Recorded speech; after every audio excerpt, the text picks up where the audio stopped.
গল্প প্রেমার নেশা। তৃতীয় পর্ব। লেখনীতে সারা মেহেক। শরণ চলে যাওয়ার পর কেউ ঘুমায়নি আর। আজ মান্তাসার বৌভাতের অনুষ্ঠান। ছেলের বাড়িতে কে যাবে সে নিয়ে আলোচনায় বসেছে বাড়ির বড়রা। আর রাফা চলে এসেছে মান্তাসার রুমে। তবে এখন রুমে মান্তাসা নেই। গতকাল থেকে এ বাড়ি আর মান্তাসার নেই। সে অন্য বাড়ির বউ হয়ে গিয়েছে। রাফা রুমে এসেই নীলিমার পাশে শুয়ে পড়ল। নীলিমা জেগেই ছিল।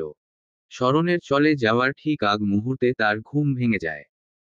যদিও সে রাতে পূর্ণ আত্মবিশ্বাসে ঘুমিয়েছিল যে সকালে শরণের যাওয়ার আগ পর্যন্ত সে ঘুম থেকে উঠবে না, কিন্তু তার অবচেতন মনের বাগবিতণ্ডায় ঘুম ভেঙে যায়। তবুও সে জোরপূর্বক চোখ বন্ধ করে শুয়েছিল, কিছুটা নিজের উপর জিদ দেখিয়ে, কিছুটা শরণের সাথে জিদ দেখিয়ে। যদিও তার কান দুটো বাইরের দিকে ছিল। শরণের চলে যাওয়া, সবার কাছ থেকে বিদায় নেয়া সবটাই শুনছিল নীলিমা, কিন্তু বন্ধ চোখে। কিছুতেই সে শরণকে দেখবে না এবং শরণকে নিজের দেখা দিবে না, এই প্রতিজ্ঞায় বদ্ধ হয়েছিল আজ। অবশেষে সেই প্রতিজ্ঞা পূরণ করতে পেরেছে নীলিমা। কিন্তু কোথায় যেন কিছু নেই সুবাস ছড়িয়ে পড়েছে। অজ্ঞাত সেই কিছুর খামতি সে এখন থেকেই অনুভব করতে পারছে। নীলিমার মন সেই কিছু নামক জিনিসটার অস্তিত্ব, নামধাম সবই জানে, কিন্তু মস্তিষ্ক তা মানে না। জেনেও সত্যটা মানতে চাইছে না মানুষের সর্বোৎকৃষ্ট এই অঙ্গটি। রাফা কিছুক্ষণ পাশ ফিরে শুয়ে অবশেষে শটান হয়ে শুয়ে পড়ল। বড় এক দীর্ঘশ্বাস ফেলল সে। নীলিমা যে জেগে আছে এটা সে টের পেয়েছে রুমে ঢুকা মাত্রই। নীলিমার উদ্দেশ্যে সে এবার বলল, জানিস নীলু, শরণ ভাই চলে যাওয়ার একদম আগ পর্যন্ত তোর আসার অপেক্ষা করছিল। উনি হয়তো ভেবেছিল ঢাকায় যাওয়ার আগে একবার তোর শেষ দেখাটা দেখে যাবে। কিন্তু তুই অকারণে গেলি না। কেন বল তো? নীলিমা জবাব দিল না। সকাল সকাল নিজের মন মেজাজ নষ্ট করার মানে নেই। এখন শরণকে নিয়ে কথা বলতে গেলেই মন মেজাজ তিরিক্ষি হয়ে যাবে। রাফা যে শরণের পক্ষ নিবে এটাও সে শতভাগ নিশ্চিত। এজন্য ঘুমানোর অভিনয় এখনো চলমান রাখল সে। দেখ নীলু, আমি জানি তুই জেগে আছিস। শুধু শুধু ঘুমানোর নাটক করিস না। নীলিমা তবুও নড়ল না। নিজেকে পাকা অভিনেত্রী দেখানোর প্রয়াস। রাফা ফের বলল, কথা শুনছিস, বুঝছিস, তবুও না শোনার, না বোঝার ভান করছিস কেন? এরপরও নীলিমা নড়ল চড়ল না। ফোঁস করে হতাশার নিঃশ্বাস ফেলল রাফা। বলল, আচ্ছা থাক তবে এই টপিক। ঘন্টা দুয়েক ঘুমিয়ে নেই। তুইও ঘুমা। পরে কথা হবে না। আবার 11টার মধ্যে বের হতে হবে মান্তাসা আপুর শ্বশুরবাড়ির উদ্দেশ্যে। বলেই অন্য পাশ ফিরে ঘুমিয়ে পড়ল রাফা। নীলিমা তখনও গভীর চিন্তায় মশগুল। মন মস্তিষ্কের এই প্রতিদ্বন্দ্বিতায় কে জিতে যাবে সেটাই দেখার অপেক্ষা রাখে। মান্তাসার বৌভাতের অনুষ্ঠানে কয়েকজন বাদে বাকি সবাই গিয়েছে। যায়নি শুধু বাহাদুর শেখ, আসমানি বেগম, নাজমা বেগম, মাসুদা বেগম, নীলিমা ও রাফা। ফাহাদের বাড়িতে নীলিমা ও রাফারও যাওয়ার কথা ছিল, কিন্তু শেষ সময়ে এসে নীলিমা যেতে বাদ সাধে। কিছুতেই সে ভিড়ভাট্টার মধ্যে যেতে চাইছিল না। ওকে দেখা দেখি রাফাও যায়নি। নীলিমা ড্রয়িং রুমে বসে টিভি দেখছে আর চানাচুর খাচ্ছে। রাফাও খাচ্ছিল। কিন্তু পানি নিতে এসে হঠাৎ নাজমা বেগম ওকে রান্নাঘরে ডাক দিলেন। সে মুহূর্তে মাসুদা বেগম রান্নাঘরে ছিলেন না। রাফাকে একা পেয়েই নাজমা বেগম গলার স্বর খাদে নামিয়ে ভারী সতর্ক কণ্ঠে শুধালেন, নীলুর কি হয়েছে রে রাফা? রাফা খানিকটা ঘাবড়ে গেল। বড় মামির কাছে ভুলবশত কিছু ফাঁস করে দিলেই বিপদ। বিপদখানা এড়িয়ে যেতে তাই তো বর্ষর এক মেকি হাসি দিয়ে বলল, কই, কিছু হয়নি তো মামি। কি হবে ওর? নাজমা বেগমের মনে সন্দেহ বাতিক রোগটা মাঝে মধ্যে প্রবল হয়ে ধরা দেয়। আজও তার ব্যতিক্রম হয়নি। রাফার কথার শুরুতেই তিনি সন্দেহ করে বসলেন। তাই আরও জোর দিয়ে জিজ্ঞেস করলেন, সত্যি করে বল রাফা, দুদিন আগেও তো নীলু স্বাভাবিক ছিল। গতকাল থেকে ওকে এমন দেখছি। আজ মান্তাসার শ্বশুরবাড়িতেও গেল না। ব্যাপার কি? রাফা শুকনো একটা ঢোক গিলল। নিজ বক্তব্যে অটল থেকে বলল, আরে মামি আপনি বেশি বেশি চিন্তা করছেন। ওর কি হবে? এত অনুষ্ঠান, হৈহুল্লোড়ে হয়তো ক্লান্ত হয়ে গিয়েছে। নাজমা বেগম তবুও বিশ্বাস করলেন না। তেরছা চাহনিতে চেয়ে এবার আরও হুঁশিয়ারি গলায় জিজ্ঞেস করলেন, আচ্ছা সত্যি করে বল তো, নীলু আর শরণের মধ্যে কিছু ঘটেছে? রাফা বিস্মিত হলো, ঘাবড়ে গেল। মুখে না বললেও ওর বিস্ময় বড় হয়ে আসা চোখ দুটো নাজমা বেগমকে আরও সন্দেহ করতে উদ্যত করল। তিনি তীক্ষ্ণ দৃষ্টিতে চেয়ে বললেন, এর মানে সত্যিই নীলু আর শরণের মধ্যে? নাজমা বেগম কথা শেষ করার পূর্বেই রাফা হেসেই কথাটা উড়িয়ে দিল। যেন মস্ত বড় এক কৌতুক বলেছেন তিনি, এমন ভান করে হাসল রাফা। বলল, কি যে বলেন মামি, ওই দুজনের মধ্যে কিছু হতে যাবে কেন? আপনি হয়তো খেয়াল করেননি, কিন্তু নীলু আর শরণ ভাই তো গতকালও কথা বলেছে। কখন কথা বলেছে? অত সময় তো মনে নেই, তবে কথা বলেছে। আচ্ছা মামি, আমি পানি নিতে এসেছিলাম, আমি যাই তাহলে। আর এত বেশি ভাববেন না, বলেই রাফা এক দৌড়ে রান্নাঘর ছেড়ে পালালো। রাফার এই কাণ্ডে নাজমা বেগমের সন্দেহ আরও পাকাপোক্ত হলো। এবার নিশ্চিত হওয়ার পালা। কিন্তু কিভাবে নিশ্চিত হবে এটা ভাববার বিষয়। এদিকে রাফা সেই নীলিমার পাশে ধপ করে বসে পড়ল। রীতিমতো হাঁপাচ্ছে সে। ঘেমেও গিয়েছে, যেন বিশাল এক যুদ্ধ জয় করে এসেছে সে। তার এহেন অবস্থা দেখে নীলিমা জিজ্ঞেস করল, কি রে, কি হয়েছে? এত ঘেমে গিয়েছিস কেন? রাফা হাঁপাতে হাঁপাতে বলল, তোর হবু শাশুড়ির সাথে যুদ্ধ করে এলাম মাত্র। মানে? মানে বড় মামির সাথে যুদ্ধ করে এলাম। নীলিমা কটমট করে চেয়ে রইল রাফার দিকে। অতঃপর তার বাহুতে এক কিল বসিয়ে বলল, মুখের ভাষা ঠিক কর বজ্জাত। হবু শাশুড়ি কিসের? বড় মামি উনি। রাফা এবার স্বাভাবিক হয়ে বসল। বলল, আজকের বড় মামি, আগামী দিনের শাশুড়ি। নীলিমা এ শুনে দাঁত কিরমির করে বলল, মার খাবি কিন্তু রাফা। শাশুড়ি কিসের হুম? শরণ ভাইয়ের সাথে কিছু হয়েছে যে উনি আমার শাশুড়ি হতে যাবে? রাফা আচমকা নীলিমার হাত চেপে দাঁড়িয়ে পড়ল। বলল, কিছু তো একটা হয়েছে। তুই এক্ষুনি উঠোনে গিয়ে আমাকে এ টু জেড ডিটেইলসে বলবি। এই 2 দিন আমাকে কিচ্ছুটি জানাসনি। এখনই চল। বলেই সে নীলিমার হাত ধরে টান দিল। নীলিমাকে টিভি বন্ধ করার সুযোগটুকুও দিল না। উঠোনের আম গাছের নিচে টুলে বসে আছে দুজন। নীলিমা নীরব আর রাফা সরব। রাফা একের পর এক প্রশ্ন করেই যাচ্ছে হলুদের দিনের ঘটনাকে কেন্দ্র করে। শরণ ভাই যে তোকে ভালোবাসে সে নিজ মুখে বলেছে। নীলিমা নিস্তরঙ্গ গলায় বলল, হুম। কখন থেকে উনি এটা বুঝতে পারলো কিছু বলেছে? না, কিন্তু আমার মনে হচ্ছে এসব রিসেন্ট হয়েছে। উনি হয়তো রিসেন্টলি এটা ফিল করেছে। হুম, আমিও সেটা বুঝতে পারছি। তাহলে তোর জবাব কি হবে? নীলিমা এতক্ষণ মাটির দিকে তাকিয়েছিল।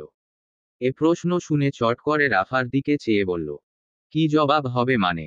অবশ্যই না হবে। এর আগে পিছে কোনো কথা নেই। রাফা অবাক স্বরে জিজ্ঞেস করে, কিন্তু কেন? না বলবি কেন? তুইও তো শরণ ভাইকে ভালোবাসতি নীলু। আজ উনিও তোকে ভালোবাসে। তাহলে উনাকে রিজেক্ট করবি কেন? আমি উনাকে ভালোবাসতাম রাফা। এখন বাসি না। হ্যাঁ, এখন যদি নিজেকে সুযোগ দেই, উনাকে নিয়ে ভাবি, হয়তো পুরনো অনুভূতিগুলো আবারও অনুভব করতে পারবো। এটা আমি নিজে অস্বীকার করলেও বলবো যে, উনার জন্য এখনো আমার মনে কিছু আছে, কিন্তু উনার ভালোবাসা বা পছন্দ যাই বলি না কেন সেসব মাত্র শুরু। দুদিনের এই পছন্দ প্রেমে যদি উনি আমাকে বিয়ে করতে চায় সেটা সবচেয়ে বড় ভুল হবে। কেননা আমার মনে হয় উনি পস্তাবেন। অল্প কয়েকদিনের প্রেমে এত বড় সিদ্ধান্ত নেয়াটা আমি সাপোর্ট করি না রাফা। আবার আমাদের ফ্যামিলিতে এমন কাজিন বিয়ে নেই। আবেগের বশে হয়তো শরণ ভাই বিয়ে করার সিদ্ধান্ত নিয়েও ফেললেন। কিন্তু আমাদের ফ্যামিলিতে কি কেউ রাজি হবে বলে তোর মনে হয়? বিশেষ করে আব্বু আর বড় মামি যেন এখনো একে অপরের শত্রু। এত কিছুর পরও আমি নিজেকে এসব নিয়ে দ্বিতীয়বার ভাববার সুযোগ দিতে চাচ্ছি না। রাফা নীলিমার সম্পূর্ণ যুক্তি বুঝল। তবুও সে শরণকে সুযোগ দেওয়ার পক্ষে রইল। বলল, কাজিন বিয়ে, খালু আর মামির ঝামেলা, এই দুটো বিষয়কে সাইডে রেখে বাকিটা চিন্তা কর নীলু। আর যাই বলিস শরণ ভাইকে আমার পিওর মনে হয়। হ্যাঁ উনি দুষ্টুমি করে ঠিক, কিন্তু কারোর ইমোশন নিয়ে খেলার বয়স উনার নেই এখন। বয়স 30-এর কোঠায়। কোনোদিনও গার্লফ্রেন্ড, প্রেম এসবের চক্করে ছিলেন না। এই বয়সে এসে যদি তোকে প্রপোজও করে সেটাকে আমি ভুল বলবো না। প্লাস নাটক বা আবেগও বলবো না। উনার বয়সটা এখন আবেগের নেই। উনি যথেষ্ট ম্যাচিউর। তোকে পছন্দ হয়েছে, বলেছে। এখন তুই কি জবাব দিবি সেই অপেক্ষায়। ফোঁস করে নিঃশ্বাস ছাড়ল নীলিমা। বলল, উনার এ অনুভূতি আবেগ নাকি বিবেকের খেলা সেটা আমি জানি না, কিন্তু এই অল্প সময়ের ব্যবধানে যে অনুভূতি উনার মাঝে তৈরি হয়েছে তা নিয়ে আমি যথেষ্ট সন্দিহান। বিয়ের পর যদি আমার প্রতি উনার উদাসীনতা কাজ করে, তবে যদি উনার এই সিদ্ধান্ত পড়ে গিয়ে তাড়াহুড়ার সিদ্ধান্ত মনে হয়, তাহলে আমি এমন অনেক দেখেছি রাফা, বিয়ের বেশ কয়েক বছর পরও বলে একে অপরকে ভালো লাগছে না। আর এখানে তো উনার সপ্তাহ খানেকের প্রেম। আমি বলবো শরণ ভাই খুব দ্রুতই সিদ্ধান্ত নিয়ে ফেলেছে। উনাকে এ নিয়ে আরও ভাবতে হবে। বিয়ের পর সামনের মানুষটা আমাকে ভালোবাসতো না বা সামনের দিনগুলোতেও ভালোবাসবে না, এ ব্যাপারটা আমি মানিয়ে নিতে পারবো রাফা। কিন্তু বিয়ের আগে সে আমাকে ভালোবাসতো, বিয়ের কয়েক মাস পরও ভালোবাসতো। কিন্তু হুট করেই আমাকে তার ভালো লাগলো না, আমার প্রতি তার আর অনুভূতি রইল না। এটা আমি সহ্য করতে পারবো না রাফা। যান্ত্রিক কোলাহল, অসহ্য ব্যস্ততা, ধুলোবালিতে ঠাসা শহর ঢাকায় এসে পৌঁছেছে শরণ। শহরে প্রবেশ মাত্রই তার শরীরের সকল শক্তি যেন নিঃশেষ হয়ে এলো। আবারও সেই 9 to 5 জব, বসের ক্যাচক্যাচানি, আর বাসায় এসে বুয়ার হাতের বেস্বাদ খাবার দাবার। কদিন বাদে স্বাদও চলে আসবে, কিন্তু ততদিন পর্যন্ত একা একাই এই বাসায় থাকতে হবে। শরণ বাসায় এসে কোনোমতে ফ্রেশ হয়ে গা এলিয়ে বিছানায় শুয়ে পড়েছে। আর 1 ঘন্টার মধ্যে অফিস। আধ ঘন্টা বিশ্রাম নিয়ে বেরিয়ে পড়বে সে। রাস্তায় দোকান থেকে একটা পাউরুটি আর কলা কিনে খেতে খেতে অফিসে যাবে। শরণের বাসা থেকে অফিসের দূরত্ব খুব বেশি না। হেঁটে গেলে 15-20 মিনিটে পৌঁছানো সম্ভব। কিন্তু যেদিন দেরি হয়ে যায় বা আলসেমি জেকে বসে তার ঘাড়ে, সেদিন রিকশায় করে রওনা হয় অফিসের উদ্দেশ্যে। দুর্ভাগ্যবশত জ্যামে পড়লে মরার উপর খড়ার ঘা হিসেবে অফিসে আরও দেরিতে পৌঁছায়। আর সেদিন কানের কাছে বসের প্যানপ্যানানি চলতেই থাকে। অগোছালো বিছানায় বালিশের উপর বাম হাত রেখে তাতে মাথা দিয়ে শুয়ে আছে। অপর হাতে তার ফোন। ফোনে নীলিমার ছবি। মান্তাসার মেহেদির অনুষ্ঠানে এক ফাঁকে চুপি চুপি ছবিটা তুলেছিল সে। অনুমতিবিহীন এ ছবিতে নীলিমার স্নিগ্ধ হাসির প্রাণখোলা চঞ্চল এক মুহূর্ত সে ক্যামেরাবন্দি করতে পেরেছিল। অনুমতি নিতে গেলে হয়তো ছবিটাও তোলা হতো না। নয়তো নীলিমা এই জোরতাবিহীন হাসি, জোরতাবিহীন অভিব্যক্তি দিত না। শরণ যতই নীলিমার ছবি দেখছে ততই তার ভেতর থেকে বিষণ্ণ বাতাসের দীর্ঘশ্বাস বেরিয়ে আসছে। বুকের ভেতর শূন্যতা ঘিরে ধরেছে। নিজেকে চরম ব্যর্থ মনে হচ্ছে তার। শরণ নীলিমার ছবির দিকে চেয়ে দীর্ঘশ্বাস ফেলে বলল, আমি সত্যিই বুঝতে পারছি না তোমাকে ছাড়া কিভাবে দিন কাটাবো নীলিমা। তুমি যে আমাকে কিছু না বলেই রিজেক্ট করে দিয়েছো তা বুঝতে পেরেছি। কিন্তু আমার মন কিছুতেই মানতে চাইছে না এসব। আমি যদি তোমাকে আমার ভালোবাসার তীরতাটুকু বুঝাতে পারতাম। বলেই ফের দীর্ঘশ্বাস ফেলল শরণ। তাদের এই সম্পর্কের বাধা হয়তো কেউই হতো না, যদি নীলিমা সবকিছু মেনে নিত। কিন্তু এ সম্পর্কের সবচেয়ে বড় বাধা খোদ নীলিমা। রাতে অফিস থেকে ফিরেই নীলিমাকে কল দিল শরণ। কিন্তু পরপর 4বার রিং হওয়ার পরও নীলিমা কল রিসিভ করল না। এদিকে শরণকে এতবার কল করতে দেখে রাফা কিছুটা চিন্তিত হয়। নীলিমার এমন উপেক্ষা দেখে রাফা চরম বিস্ময় নিয়ে বলল, এসব কি নীলিমা? তুই শরণ ভাইয়ের কল রিসিভ করছিস না কেন? নীলিমা নির্বিঘ্ন গলায় বলল, আমার এখন কথা বলতে ইচ্ছা করছে না। রাফা কণ্ঠে কিঞ্চিত উত্তাপ নিয়ে বলল, আশ্চর্য, উনি তো কোনো সমস্যায়ও পড়তে পারে তাই না? একবার রিসিভ করেই দেখ না কি বলে উনি। নীলিমার মেজাজও চটে গেল এবার। চরম বিরক্ত নিয়ে বলল, কি ধরনের লজিকলেস কথা বলিস রাফা? উনি সমস্যায় পড়লে আমাকে কল করতে যাবে কেন? আর শোন, উনার সাথে এ মুহূর্তে কথা বলার একটুও ইচ্ছে নেই আমার। আমি জানি উনি কি বলবে। জানা কথা শুনতে আমি মোটেও আগ্রহী না। বলেই সে এই গরমেও কাঁথা মুড়ি দিয়ে শুয়ে পড়ল। তার এ আচরণে হতাশ হলো রাফা। দীর্ঘশ্বাস ফেলে নিজের ফোন হাতে নিতেই দেখল শরণ কল করেছে। সে ফোন রিসিভ করতে করতে উঠোনে চলে এলো। হ্যাঁ শরণ ভাই, বলুন। ওপাশে শরণের উদ্বিগ্ন কণ্ঠস্বর শোনা গেল। নীলিমা ফোন রিসিভ করছে না কেন রাফা? রাফা মৃদুহাস্যে বলল, এত টেনশন করছেন কেন শরণ ভাই? ওর কিছু হয়নি। আপনি তো জানেনই ও কেন কল রিসিভ করছে না। শরণের মুখটা ছোট হয়ে এলো। তবে কণ্ঠস্বর স্বাভাবিক করে বলল, আচ্ছা ও ঢাকায় কবে ব্যাক করবে জানো কিছু? আমরা সবাই পরশুদিনের মধ্যেই চলে যাব শরণ ভাই। ওকে, যা বুঝলাম, এভাবে ফোন করে লাভ নেই। ওর সাথে সরাসরি কথা বলতে হবে। সেটাই করুন। সরাসরি কথা বলে হলেও ওকে রাজি করানোর চেষ্টা করুন শরণ ভাই। ও কিছুতেই আপনার ওপর বিশ্বাস করতে চাইছে না। ভাবছে আপনার এসব ফিলিংস হয়তো দুদিনের। কিছুদিন গেলেই আপনার মন থেকে নীলিমা উঠে যাবে। এ পর্যায়ে চরম বিস্মিত হয় শরণ।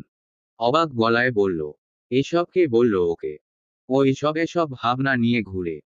আমি ওকে বুঝিয়েছি শরণ ভাই। কিন্তু ও নিজ কথায় অটল। আপনার ফিলিংস বা আপনার উপর ও কিছুতেই বিশ্বাস করতে চাইছে না। এবার আপনি সরাসরি ওকে বুঝাবেন। আচ্ছা, তবে আসুক ও ঢাকায়। ওর মাথার এসব উদ্ভট সন্দেহের জবাব ভালোভাবে বুঝিয়ে দিব ওকে। বলেই সে কল কেটে দিল। রাফাও ফোন নিয়ে চলে এলো রুমে। নীলিমারা ঢাকায় এসেছে আজ 3 দিন হলো। কিন্তু শরণ ঢাকায় নেই। যেদিন নীলিমা সপরিবারে ঢাকায় ফিরল ঠিক সেদিনই রাতে 2 সপ্তাহের জন্য অফিসের কাজে শহরের বাইরে গেল শরণ। এই ট্রিপে যাওয়ার কোনো ইচ্ছাই ছিল তার। কিন্তু ম্যানেজিং ডিরেক্টর সাহেব প্রায় জোরপূর্বক নিয়ে গেল শরণকে। তার উদ্দেশ্য যে শরণকে প্রমোশন দেয়া, এটা প্রায় সবাই বুঝতে পেরেছে। খোদ শরণও। এ কারণেই শরণ অনিচ্ছা সত্ত্বেও ট্রিপে গেল। কিন্তু ট্রিপে থেকেও সে অনবরত কল করে যাচ্ছে নীলিমাকে। তবে নিজের সিদ্ধান্তে অটল নীলিমা কিছুতেই ফোন ধরছে না। এমনকি বিরক্ত হয়ে ব্লকও করছে না। এ কদিন শরণকে নিয়ে ভাবতে না চাইলেও শরণের ফোন কল বারবার তার ভাবনাগুলো নীলিমার মস্তিষ্কে জড়ো করে দিচ্ছে। মস্তিষ্কের তীক্ষ্ণ কথাগুলো একপাশে রেখে মাঝেমধ্যে হৃদয়ের নম্র কথাগুলো ভাবছে। মন ও মস্তিষ্কের এ খেলায় মস্তিষ্ক নেতিবাচক জবাব দিলেও মন জবাব দিচ্ছে ইতিবাচক সব যুক্তিতে। কিশোরী বয়সের প্রেমে মত্ত হওয়া হৃদয়খানা তার স্মরণের গুণগানে নানান যুক্তি দেখাচ্ছে। ফুলের মতো কোমল, সকালের মিষ্টি রোদের মতো হালকা অনুভূতিতে ঘেরা ভবিষ্যৎ কল্পনা করাচ্ছে। কিন্তু পরক্ষণেই তার মস্তিষ্কে এসব ভাবনাকে অনৈতিক দেখিয়ে কিছু কঠোর বাস্তবতা সামনে দেখিয়ে দিচ্ছে। আর এ যুদ্ধে বারংবার নীলিমার মস্তিষ্ক জয়লাভ করছে। নীলিমা হয়তো এই ভয়ভীত যে শরণের সাথে দ্বিতীয়বার মুখোমুখি হলেই বোধহয় তার হৃদয়ের সকল যুক্তি জিতে যাবে। কিশোরী প্রেম আবারও ধরা দিয়ে হয়তো শরণকে আপন করে নিবে। কিন্তু এ হতে দেয়া যাবে না। এ ছোট্ট জীবনে এতটা ঝুঁকি নেওয়া যাবে না। শরণ আজ সকালেই ঢাকায় ফিরেছে। এতদিন নীলিমার ফোনে কল করে ব্যর্থ হয়ে আজ বাধ্য হয়ে মিলি বেগমের ফোনে কল দিয়েছে সে। মিলি বেগম কল রিসিভ করলেন। কি রে শরণ, কেমন আছিস? এই তো ফুপু। আপনার কি অবস্থা? আল্লাহ রাখছে ভালো। কোথায় তুই এখন? ঢাকায় ফিরেছি ফুপু, আজ সকালেই। তাহলে রাতের খাবার খেতে আয় বাসায়। কতদিন বাসায় আছিস না? দেখি ফুপু। নীলিমা বাসায় না। হ্যাঁ। কেন, কথা বলবি? জি ফুপু। জরুরি কিছু কথা ছিল। আচ্ছা দাঁড়া, আমি নীলুকে ফোন দিচ্ছি। বলেই তিনি রান্নাঘর থেকে বেরিয়ে নীলিমার রুমে গেলেন। নীলিমা তখন কাপড় গোছাচ্ছিল। নীলিমার দিকে ফোন এগিয়ে দিয়ে মিলি বেগম বললেন, নে, শরণ কথা বলবে তোর সাথে। কি বলে? জরুরি কাজ আছে। নীলিমা ইশারায় ফিসফিস করে বলল, দেখছো না আম্মু আমি এখন কাজে বিজি। পরে কথা বলবো। মিলি বেগম টিটকারি মেরে বললেন, যেই না কাজ, এর আবার ব্যস্ততা দেখাতে আসছে। নি, কথা বল। রান্নাঘরে কত কাজ পড়ে আছে। আজ আবার বুয়া আসেনি। বলতে বলতেই তিনি নীলিমার হাতে ফোন ধরিয়ে দিলেন। নীলিমা অগত্যা ফোন কানে নিল। ভেবেছিল মা চলে যাওয়া মাত্রই সেই কল কেটে দিবে। কিন্তু শরণ ঠিক সেই মুহূর্তেই ফোনের ওপাশ থেকে বলল, ফোন কেটো না নীলিমা। শেষবারের মতো আমার কথাগুলো শোনো। এতগুলো দিন পরে শরণের কণ্ঠস্বর শোনা মাত্র ফুরবল হয়ে পড়ল নীলিমা। বলল, কি বলবেন বলুন। নীলিমার এরূপ উদাসীনতাপূর্ণ কথায় শরণ সেকেন্ডের মধ্যেই সিদ্ধান্ত নিয়ে বলল, কাল বিকালে দেখা করতে পারবে। কেন? ফোনে বলা যায় না। শরণের কণ্ঠে আকুলতা, কিছু হারানোর চরম ভয়। বলল, ফোনে এত কিছু বলা সম্ভব না। কাল একবারের জন্য দেখা করো। তোমার যা সিদ্ধান্ত আমি সরাসরি শুনব। এরপর তোমার যা ইচ্ছে করো। আমি তোমাকে ডিস্টার্ব করব না। নীলিমা কিঞ্চিত দ্বিধাদ্বন্দ্বে জবাব দিল। আচ্ছা, কোথায় আসতে হবে? আপনি লোকেশন মেসেজ করে দিয়েন। আমি সময় মতো চলে আসব। শরণ এবার স্বস্তির নিঃশ্বাস ফেলে বলল, থ্যাঙ্কস নীলিমা, আমাকে শেষ একটা সুযোগ দেওয়ার জন্য। নীলিমা আর কথা বাড়ালো না। চট করে ফোন কেটে দিয়ে ফোনটা বিছানায় ছুঁড়ে দিল। নীলিমা এই মুহূর্তে চরম দ্বিধাদ্বন্দ্বে ভুগছে। শরণের সাথে ফোনে কথা বলেই যদি এ অবস্থা হয়, না জানি সরাসরি কথা বললে তার কি হবে। নীলিমা এ পর্যায়ে চরম সিদ্ধান্তহীনতায় ভুগল। রাতে শরণ মিলি বেগমের বাসায় আসেনি। জার্নির ফলে শরীর বেশ ক্লান্ত থাকায় আর জ্যামে বসে থাকার ইচ্ছে হয়নি তার। তাই পরে মিলি বেগমকে কল করে বলে দিয়েছিল। খাবার টেবিলে ইমাদ সাহেব, মিলি বেগম ও নীলিমা বসে খাবার খাচ্ছে। খাবার খাওয়ার এক পর্যায়ে ইমাদ সাহেব নিঃসংশয়ে নীলিমাকে বললেন, নীলু, পরশুদিন ছেলেপক্ষ তোকে দেখতে আসবে। আমার বন্ধু কবিরকে তো চিনিসই। ওর ছেলের জন্য তোকে সপরিবারে দেখতে আসবে। শুক্রবার যেহেতু ক্লাস নেই, রেডি থাকিস। নীলু, পরশুদিন ছেলেপক্ষ তোকে দেখতে আসবে। আমার বন্ধু কবিরকে তো চিনিসই। ওর ছেলের জন্য তোকে সপরিবারে দেখতে আসবে। শুক্রবার যেহেতু ক্লাস নেই, রেডি থাকিস। বাবার মুখে এ কথা শুনে হঠাৎ বিষম খেল নীলিমা। ফলস্বরূপ কাশি দিতে দিতে পানির গ্লাসটা হাতে নিয়ে ঢকঢক করে পানি খেয়ে নিল। তার এরূপ হঠাৎ বিষম খাওয়া দেখে মিলি বেগম ও ইমাদ সাহেব একটুখানি ঘাবড়ে গেলেন। ইমাদ সাহেব মেয়ের পিঠে বা হাত দিয়ে আলতো চাপড় দিতে দিতে বললেন, কি রে মা, ভাত থেকে গেল কিভাবে? নীলিমা সময় নিয়ে স্বাভাবিক হলো। ইমাদ সাহেবের দিকে চেয়ে কিঞ্চিত করা গলায় বলল, আমাকে না বলে ছেলে দেখাতে নিয়ে আসছো কেন আব্বু? অ্যাটলিস্ট একবার আমাকে জিজ্ঞেস করতে পারতে। বলেই সে পাতে খাবার রেখেই উঠে গেল। তার এহেন আচরণে ইমাদ সাহেব অবাক কণ্ঠে মিলি বেগমকে বললেন, নীলু ওভাবে বলল কেন? এর আগে তো কখনো এমন করেনি। মিলি বেগম অবাক হলেন না মেয়ে বাবার এ কাণ্ডে। তিনি নির্বিঘ্নে খাবার খেতে খেতে বললেন, মেয়েকে না জানিয়ে ছেলে নিয়ে এলে এমনই হবে। ইমাদ সাহেব আশ্চর্যপূর্ণ গলায় বললেন, আজ তো প্রথম না মিলি, এর আগেও তো ছেলে এনেছি। একই জিনিস একবার দুবার ভালো লাগে, সহ্য করে নেওয়া যায়, বারবার না। বলে তিনিও উঠে গেলেন প্লেট সহ। এদিকে মা মেয়ে দুজনের ব্যবহারে থম মেরে বসে রইলেন ইমাদ সাহেব। খানিক দ্বিধাদ্বন্দ্বে পড়ে গেলেন, ছেলেপক্ষকে নাকচ করবেন নাকি মেয়েকে বুঝাবেন। এ নিয়ে ভাবতে ভাবতে প্লেটের দিকে তাকালেন।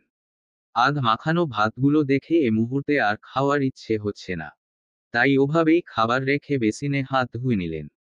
এদিকে রুমে ঢুকেই রাগে ক্ষোভে কাঁপতে লাগলো নীলিমা, প্রচণ্ড ক্রোধে তার চোখজোড়া নোনাজলে ভরে উঠল। বিছানা থেকে বালিশ নিয়ে ফ্লোরে ছুঁড়ে দাঁতে দাঁত চেপে বলল, এমন হচ্ছে কেন আমার সাথে? জীবনে কম ঝামেলা ছিল যে এই ছেলেপক্ষ নামের নতুন ঝামেলা এসে ঘাড়ের উপর জুড়ে বসল। এমনিতেই নিজের সাথে যুদ্ধের উপর থাকতে হচ্ছে, আবার ছেলেপক্ষ। বলেই সে মেঝেতে দুহাঁটুর উপর মুখ ভর দিয়ে বসে রইল। এ কটা দিন সে যতই চেষ্টা করছে স্মরণের কথাগুলো না মনে করার, ঠিক ততবারই তার মস্তিষ্কে স্মরণের প্রতিচ্ছবি ভেসে উঠেছে। নীলিমা নিজেও জানে না ঠিক কী কারণে স্মরণকে এতটা উপেক্ষা করছে সে। ভবিষ্যতের ভয়। সে তো অপরিচিত এক ছেলেকে বিয়ে করলেও থেকে যাবে। তাহলে স্মরণের ক্ষেত্রে এমন ভয় পাওয়া কতটা যুক্তিযুক্ত তা নীলিমা খোদ জানে না।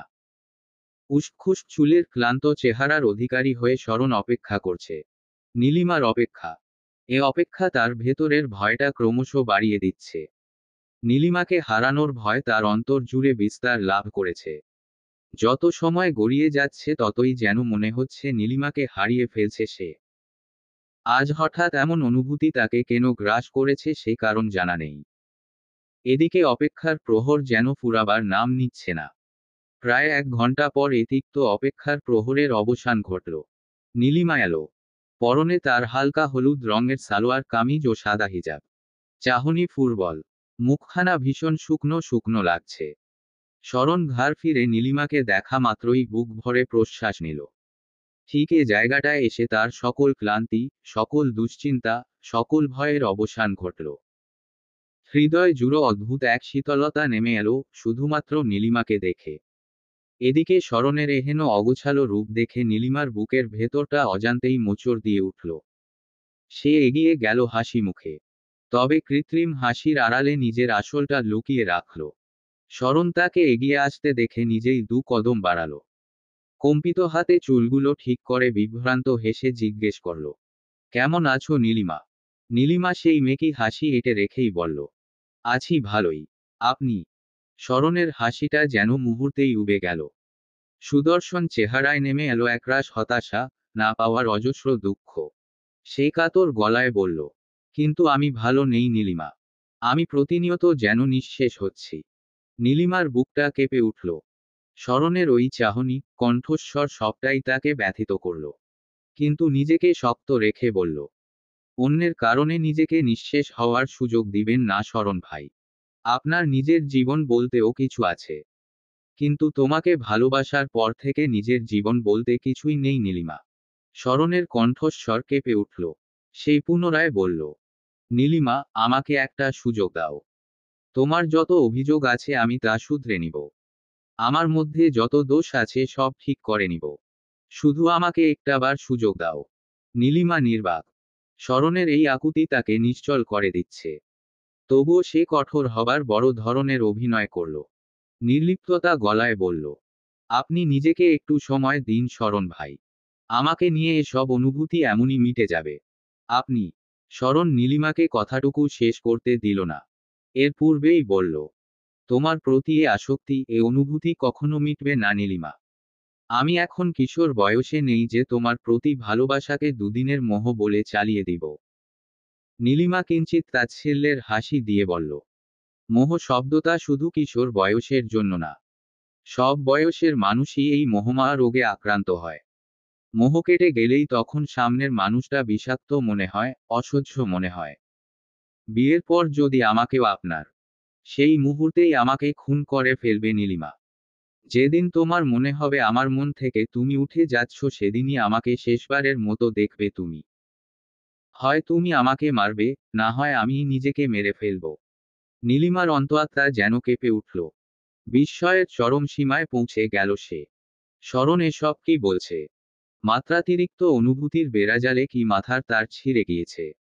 নীলিমা শরণের এরূপ অসংলগ্ন কথার জবাবে ধারালো গলায় বলল, আপনার মাথা ঠিক আছে শরণ ভাই। কি সব উল্টাপাল্টা কথা বলছেন? কাউকে না পেলে জীবন থেমে থাকে না। কিন্তু আমার থেমে যাবে নীলিমা। আমি নিজেকে সামলাতে পারবো না। কোনো না কোনো অঘটন ঘটিয়ে ফেলব। শরণের চোখে মুখে অস্থিরতা দেখা যাচ্ছে। চাহনি অসংলগ্ন। পূর্বের ন্যায় সে বলল, আমার প্রতি তোমার বিশ্বাস নেই তাই না? তোমার মনে হয় আমি তোমাকে ছেড়ে দিব, তাই তো? বলেই সে নীলিমার হাত দুটো নিজের হাতের মুঠোয় নিয়ে বলল, এই যে আমি ওয়াদা করলাম। তোমাকে কখনো ছেড়ে যাব না নীলি। আমার ভালোবাসা কখনো কমবে না। আজ যেমন পাগলামি দেখছো, বুড়ো বয়সেও ঠিক এমনই পাগলামি দেখবে। আমি জানি না, সত্যিই জানি না আমার ভেতরের অনুভূতিগুলো তোমাকে কিভাবে দেখাবো। কি করলে তুমি আমাকে বিশ্বাস করবে নীলিমা? নীলিমা নিরুত্তর। তার দ্বিধাদ্বন্দ্ব এবার যেন অস্থিরতায় রূপ নিল। শরণের এ আকুতি, এ ইচ্ছা তাকে শরণের প্রতি বিশ্বাস করতে তীব্র নিবেদন জানাচ্ছে। কিন্তু মস্তিষ্ক থেকে সূক্ষ্ম এক বাধা বোধ করতে পারছে সে। এদিকে নীলিমার এ নিশ্চল, নিরুত্তর ভঙ্গি দেখে শরণ নিজের উপর থেকে ধৈর্য হারিয়ে ফেলল। হঠাৎই নীলিমার হাত ছেড়ে তীর্যক কণ্ঠে শুধালো, নীলিমা, তুমি কি আমার প্রতি প্রতিশোধ নিচ্ছ? 6 বছর আগে তোমার বাচ্চামো কানে তুলিনি দেখে আজ আমার সাথে এমন আচরণ করছো। নীলিমা অবাক হলো। বিস্ময় নিয়ে শুধালো, আপনার কি আমাকে এমন মনে হয় শরণ ভাই? ওসব বাচ্চামো মনে রেখে আপনার প্রতি প্রতিশোধ নিব? এতটাও নীচ না আমি। তাহলে কি বাধা আসছে নীলিমা? আমাকে অ্যাকসেপ্ট করতে কিসের বাধা আসছে বলো? নীলিমা নিচু দৃষ্টিতে মিনমিনে স্বরে বলল, জানি না।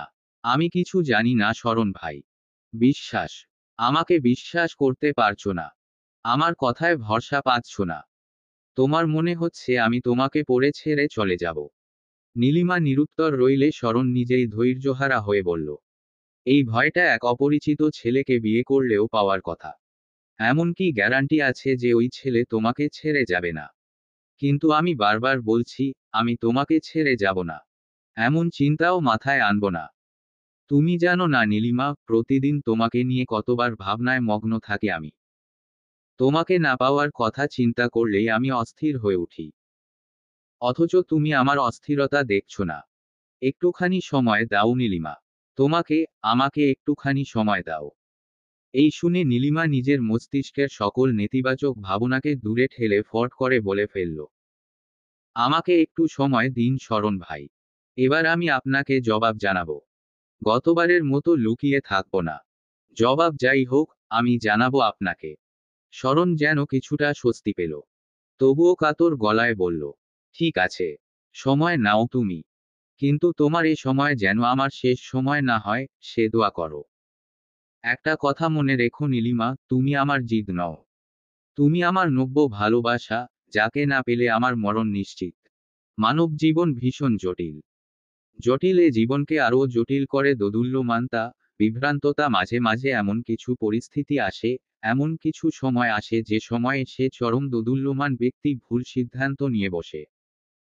সে সঠিক ও ভুলের পার্থক্য দেখেও যেন দেখতে পারে না। নীলিমার ক্ষেত্রেও হয়েছে তাই। মেয়েটা জীবনের এ পর্যায়ে এসে চরম বিভ্রান্তকর পরিস্থিতিতে পড়ে গিয়েছে। আবেগ ও বিবেক যেন গুলিয়ে উলটপালট হয়ে গিয়েছে। আজ নীলিমাকে পাত্রপক্ষ দেখতে আসবে। এ কারণে মিলি বেগম বিকেলের নাস্তা থেকে শুরু করে রাতের খাবার পর্যন্ত তৈরি করেছে। আর কদিন বাদে পাত্রপক্ষ এলে লিলি বেগম আসতেন বোনকে সাহায্য করার জন্য, কিন্তু মান্তাসার বিয়ের পর তিনি গিয়েছে শ্বশুরবাড়ি। এখনো আসেননি। এদিকে শুক্রবার হওয়ায় ইমাদ সাহেব শরণকে ডেকেছেন বাজারের কাজে সাহায্যের জন্য। সকাল সকাল ঘুম থেকে উঠে যে বিধ্বংসী এক সংবাদ পাবে তা শরণের কল্পনাতীত ছিল। নীলিমাকে পাত্রপক্ষ দেখতে আসার কথা শুনে সে কিছুক্ষণ থম মেরে বসেছিল। তার কঠিন কণ্টকাকীর্ণ পথটা যে দিনকে দিন আরও কঠিন হবে এমনটা ভাবতে পারেনি সে।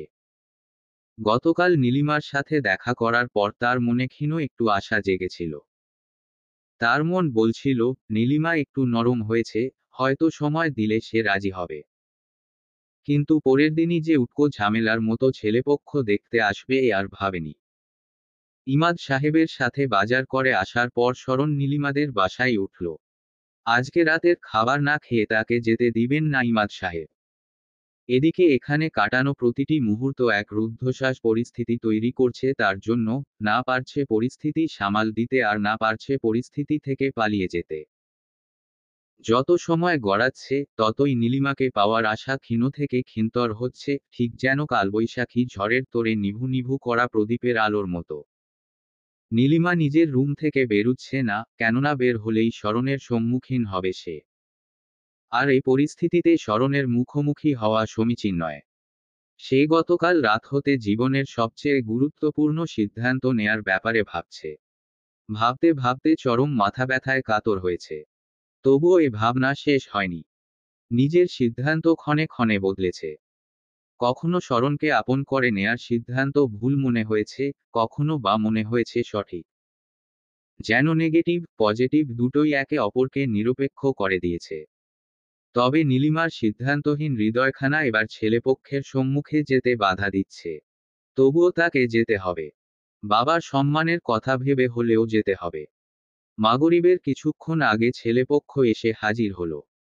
ছেলের নাম আকাশ, স্বভাবে বেশ চুপচাপ ও ভদ্রগোছের। চেহারায় বিচক্ষণতার ছাপ স্পষ্ট। ইমাদ সাহেবের এমন ছেলে ভীষণ পছন্দের। মেয়ের ভবিষ্যৎ জীবন সঙ্গীর কাতারে যদি আকাশ ও শরণকে পাশাপাশি দাঁড় করানো হয়, তবে ইমাদ সাহেব নিঃসন্দেহে আকাশকে বেছে নিবেন। শরণ কিছুক্ষণের মধ্যেই এটা বুঝে গিয়েছে। কেননা ইমাদ সাহেবের চোখমুখে হাসিখুশি একটা ভাব বজায় আছে। ছেলের সাথে খাতির জমানোরও বেশ চেষ্টায় আছেন তিনি। আকাশ ও নীলিমার যদি এখনই বিয়ের ব্যবস্থা করা হয় তাহলে ইমাদ সাহেব এ মুহূর্তেই বিয়ে করিয়ে দিবেন, এতে কোনো সন্দেহ নেই। শরণ, ইমাদ সাহেব ও আকাশের এ ভাব খাতির দেখে আপনমনে তুচ্ছতাচ্ছিল্য করে বলল, মেয়ে যদি আমাকে বিয়ে করতে রাজিও হয়ে যায়, মেয়ের বাপকে পটানো হবে সবচেয়ে দুষ্কর কাজ। কেন যে প্রেম প্রীতি আসলো জীবনে, এর চেয়ে সিঙ্গেল থেকে মরলেও শান্তি পেতাম।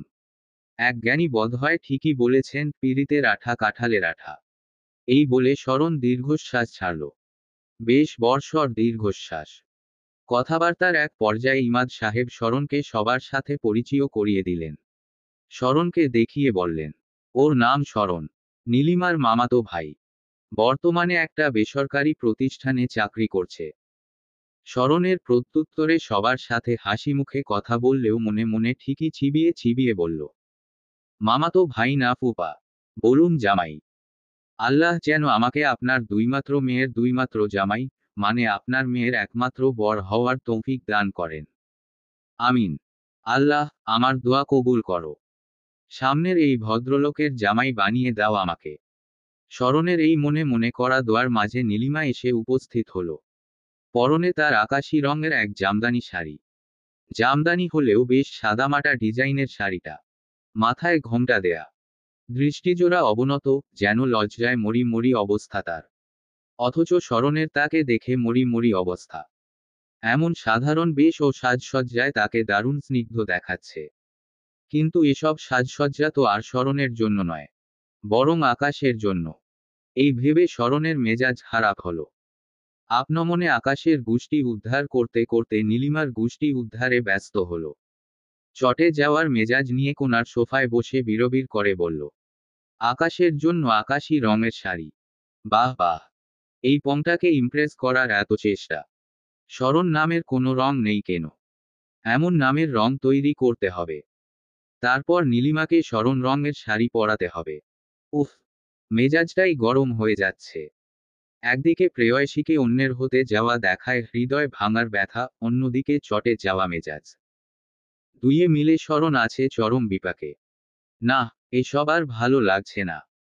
মন বলছে এক্ষুনি সবার সামনে নীলিমার হাত ধরে দূরে কোথাও পালিয়ে যেতে।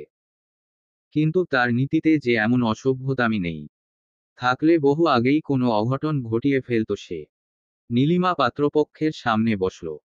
ভাগ্যের নির্মম পরিহাসে দুটো পাত্র বসে আছে তার সম্মুখে। একজন তাকে বিয়ে করার উন্মাদনায় উন্মাদ হওয়া পাত্র। অপরজন তার বাবার পছন্দের ভদ্র গোছের পাত্র। এখন কাকে বেছে নিবে সে, তা হয়তো সময়ই বলে দিবে। নিতান্তই বাবার সম্মান রক্ষার্থে হাসি মুখে লাজুক ভঙ্গিতে সব প্রশ্নের উত্তর দিচ্ছে নীলিমা। যতই পাত্রপক্ষের সামনে সময় গড়াচ্ছে ততই যেন নীলিমা নিজ সিদ্ধান্ত অটল হচ্ছে, শরণকে স্বীকার করে নেয়ার সিদ্ধান্ত। সময়ের সাথে সাথে তার বোধশক্তি উদয় হচ্ছে বোধহয়। নেতিবাচক সকল চিন্তাকে পিছে ফেলে ইতিবাচক ভাবনা আসছে তার মাঝে। রাতের খাবার খেয়ে পাত্রপক্ষ চলে গেলে নীলিমা তখনই ইমাদ সাহেবকে বলল, আমার সময় লাগবে বাবা, আমি পরে জানাবো ছেলের ব্যাপারে। মেয়েকে প্রচণ্ড ভালোবাসেন বলেই ইমাদ সাহেব নীলিমার এক কথায় রাজি হয়ে গেলেন। নীলিমাকে সময় দিলেন তিনি। নীলিমাও এই সুযোগ পেয়ে ভীষণ খুশি হল। কেননা এবার সে সিদ্ধান্তে পৌঁছাতে পেরেছে। শরণ ব্যতীত আর কারোর সাথে যে নিজের ভবিষ্যৎ কল্পনা করা অসম্ভব তা ভালোমতোই টের পেয়েছে নীলিমা। এমন একটা পরিস্থিতিরই বোধহয় অপেক্ষায় ছিল সে।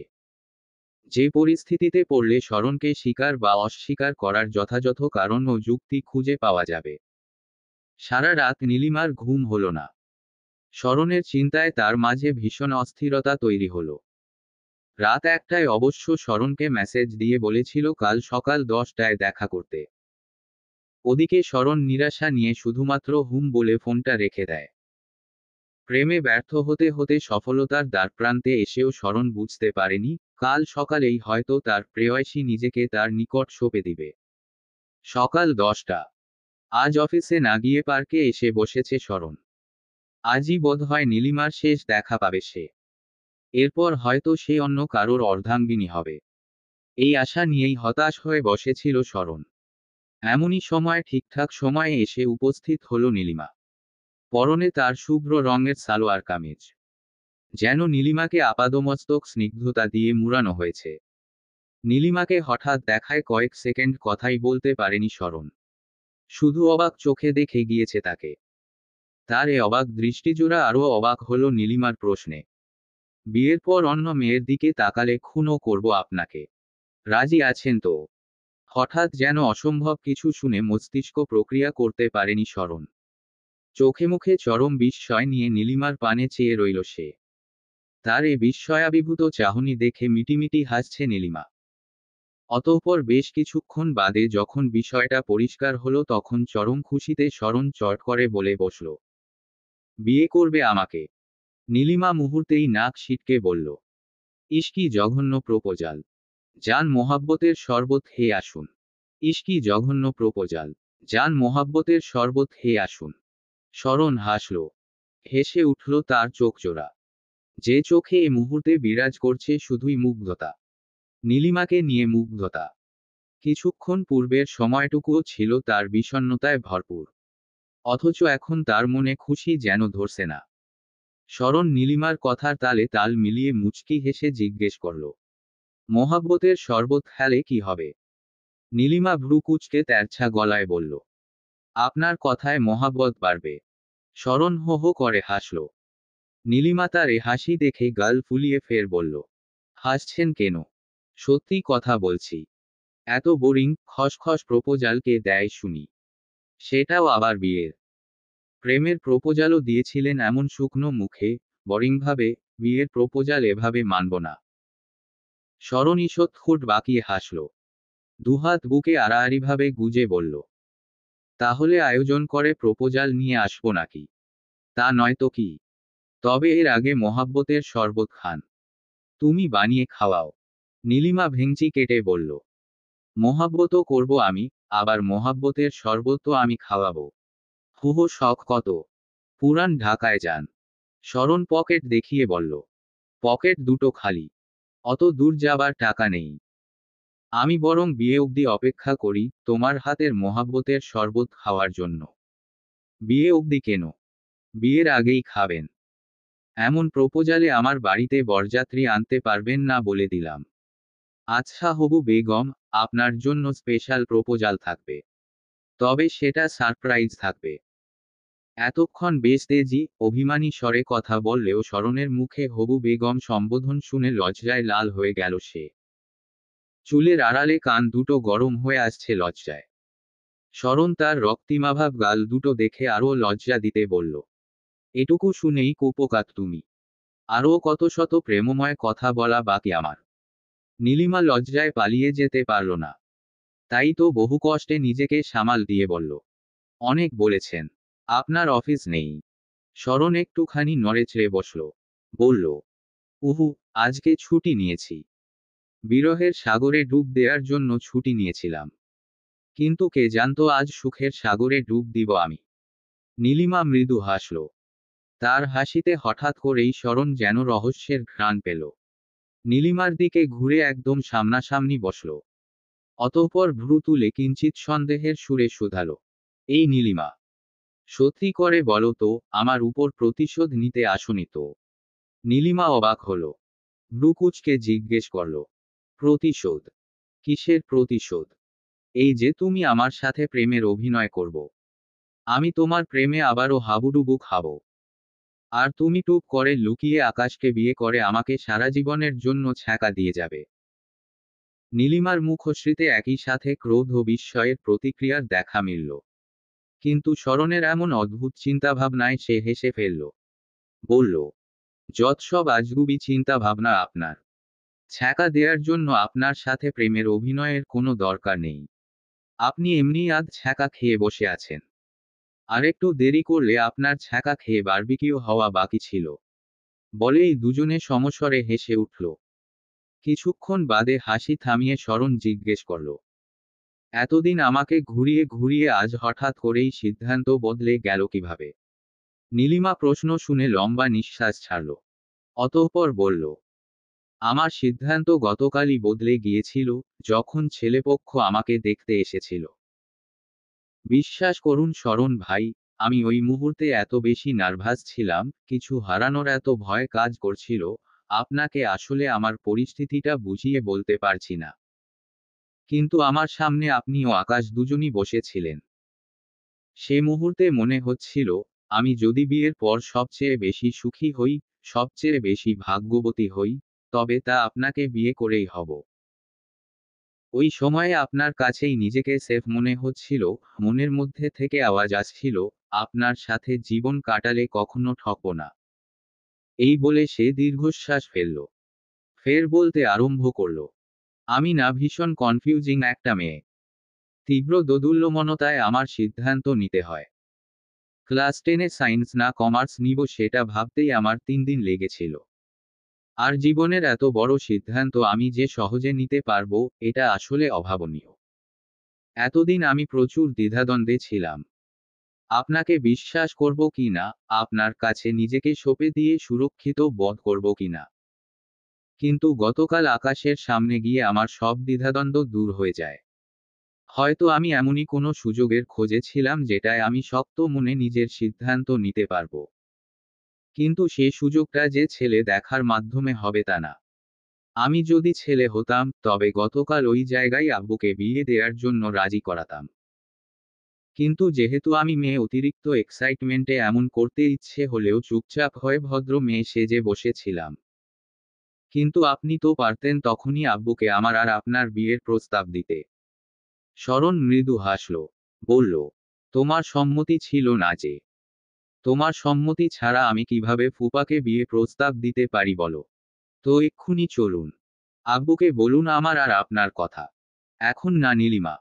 কোরবানি ঈদের আগ দিয়ে আমার প্রমোশন হবে। বেতনও বাড়বে। তাই তখনই প্রপোজাল নিয়ে যাব ফুপার কাছে। এখন টাকা পয়সা নিয়ে একটু অভিযোগ থাকলেও প্রমোশনের পর আর থাকবে না। তখন স্বেচ্ছায় তার মেয়েকে আমার হাতে তুলে দিবে। নীলিমা শরণের প্রমোশনের কথা শুনে বেশ খুশি হল। কিন্তু পরমুহূর্তেই দুশ্চিন্তার বলিরেখা দেখা গেল তার কপালে।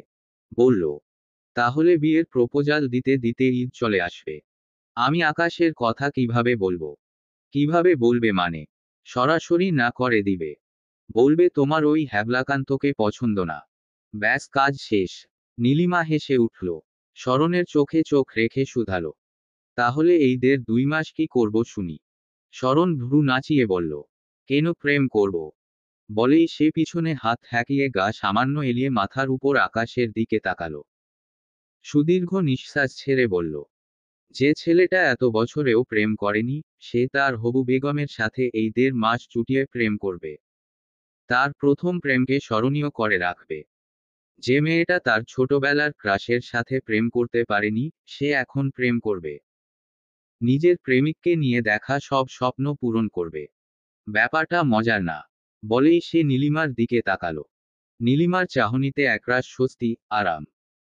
কতগুলো দিন পর এমন একটা শান্তিময় দিন এলো, যেখানে ভবিষ্যতের জীবনসঙ্গীকে নিয়ে কোনো চিন্তা নেই। শরণকে স্বীকার করবে কি না এ নিয়ে দ্বিধাদ্বন্দ্ব নেই। শুধুই আছে নিশ্চয়তা। ভবিষ্যৎ জীবনসঙ্গীর নিশ্চয়তা, যে তাকে পাওয়ার জন্য তীব্র অনুনয় করে গিয়েছে।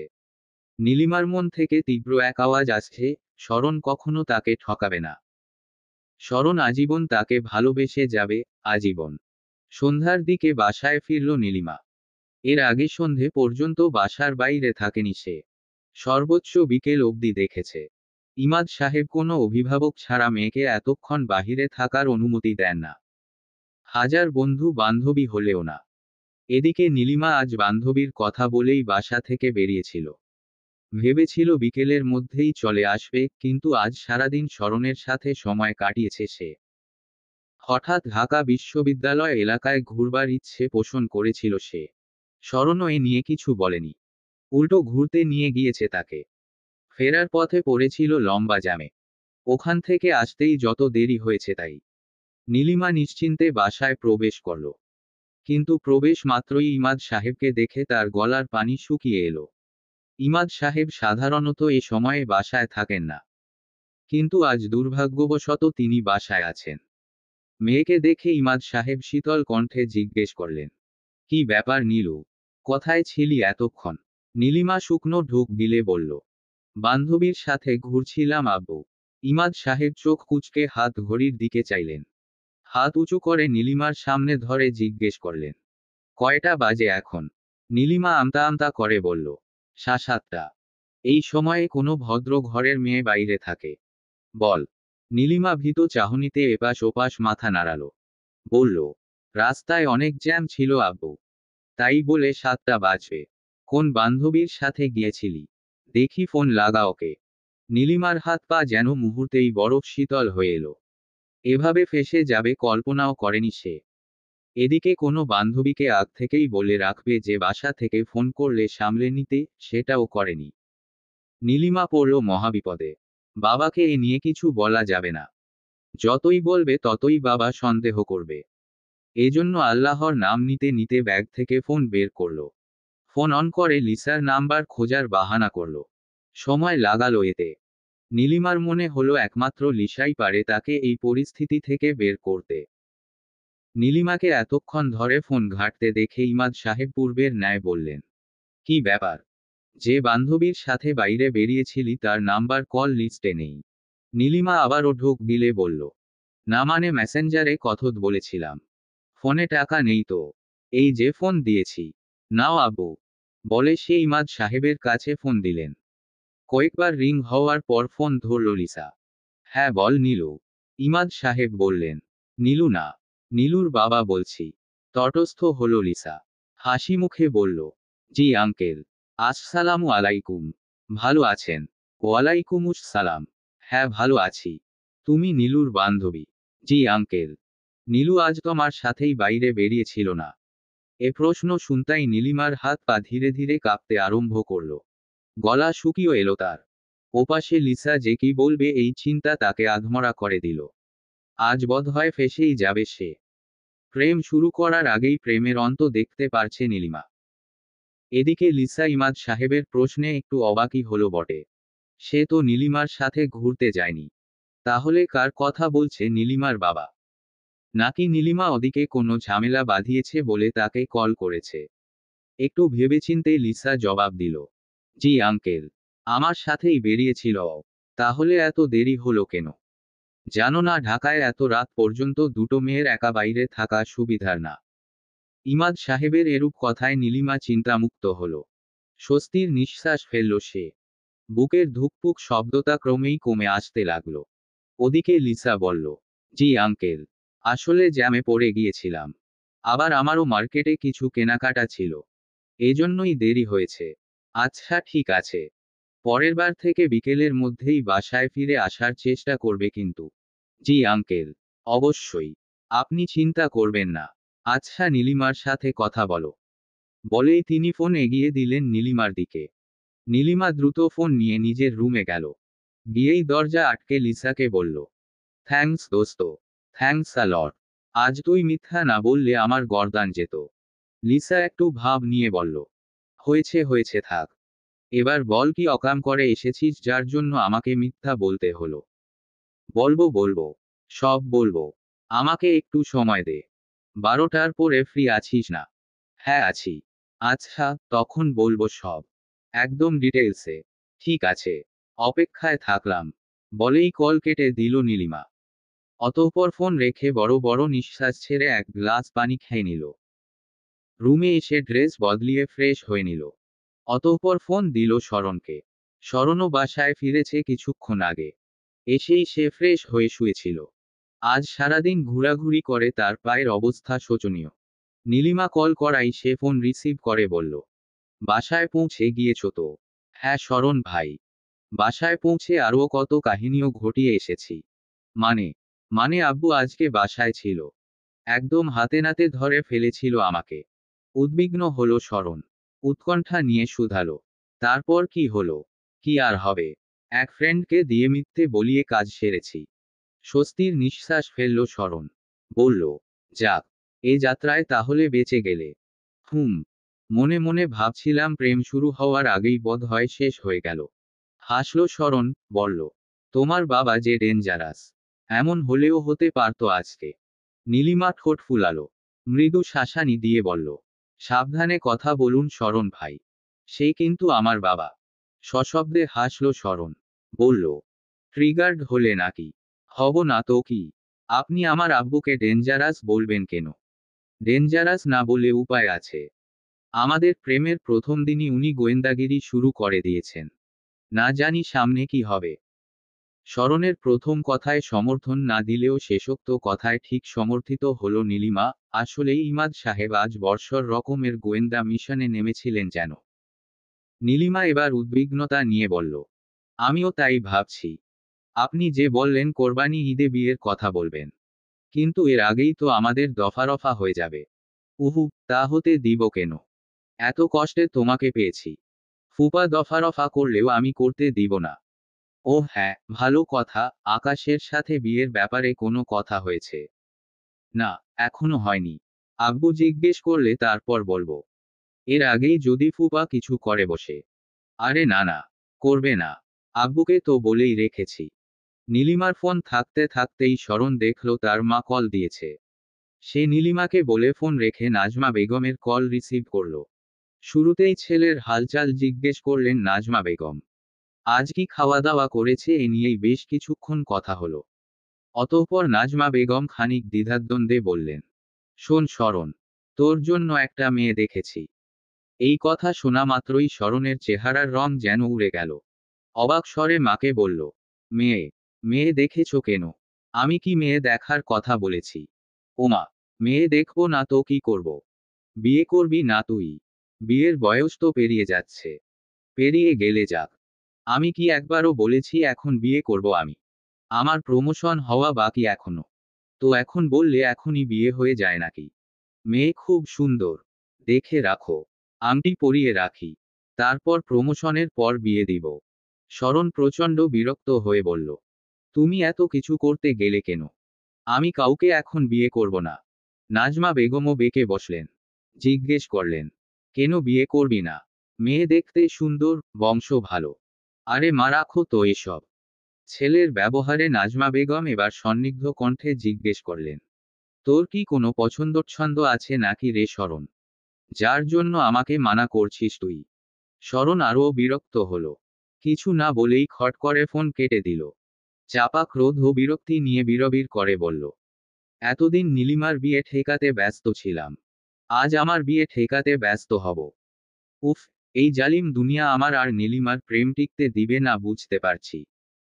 একের পর এক মহা ঝামেলা এসেই যাচ্ছে। সকালের সূচনা হতে না হতেই সূর্য যেন তার রূপের আগুনে ঝলসে দিচ্ছে সমস্ত পৃথিবীতে।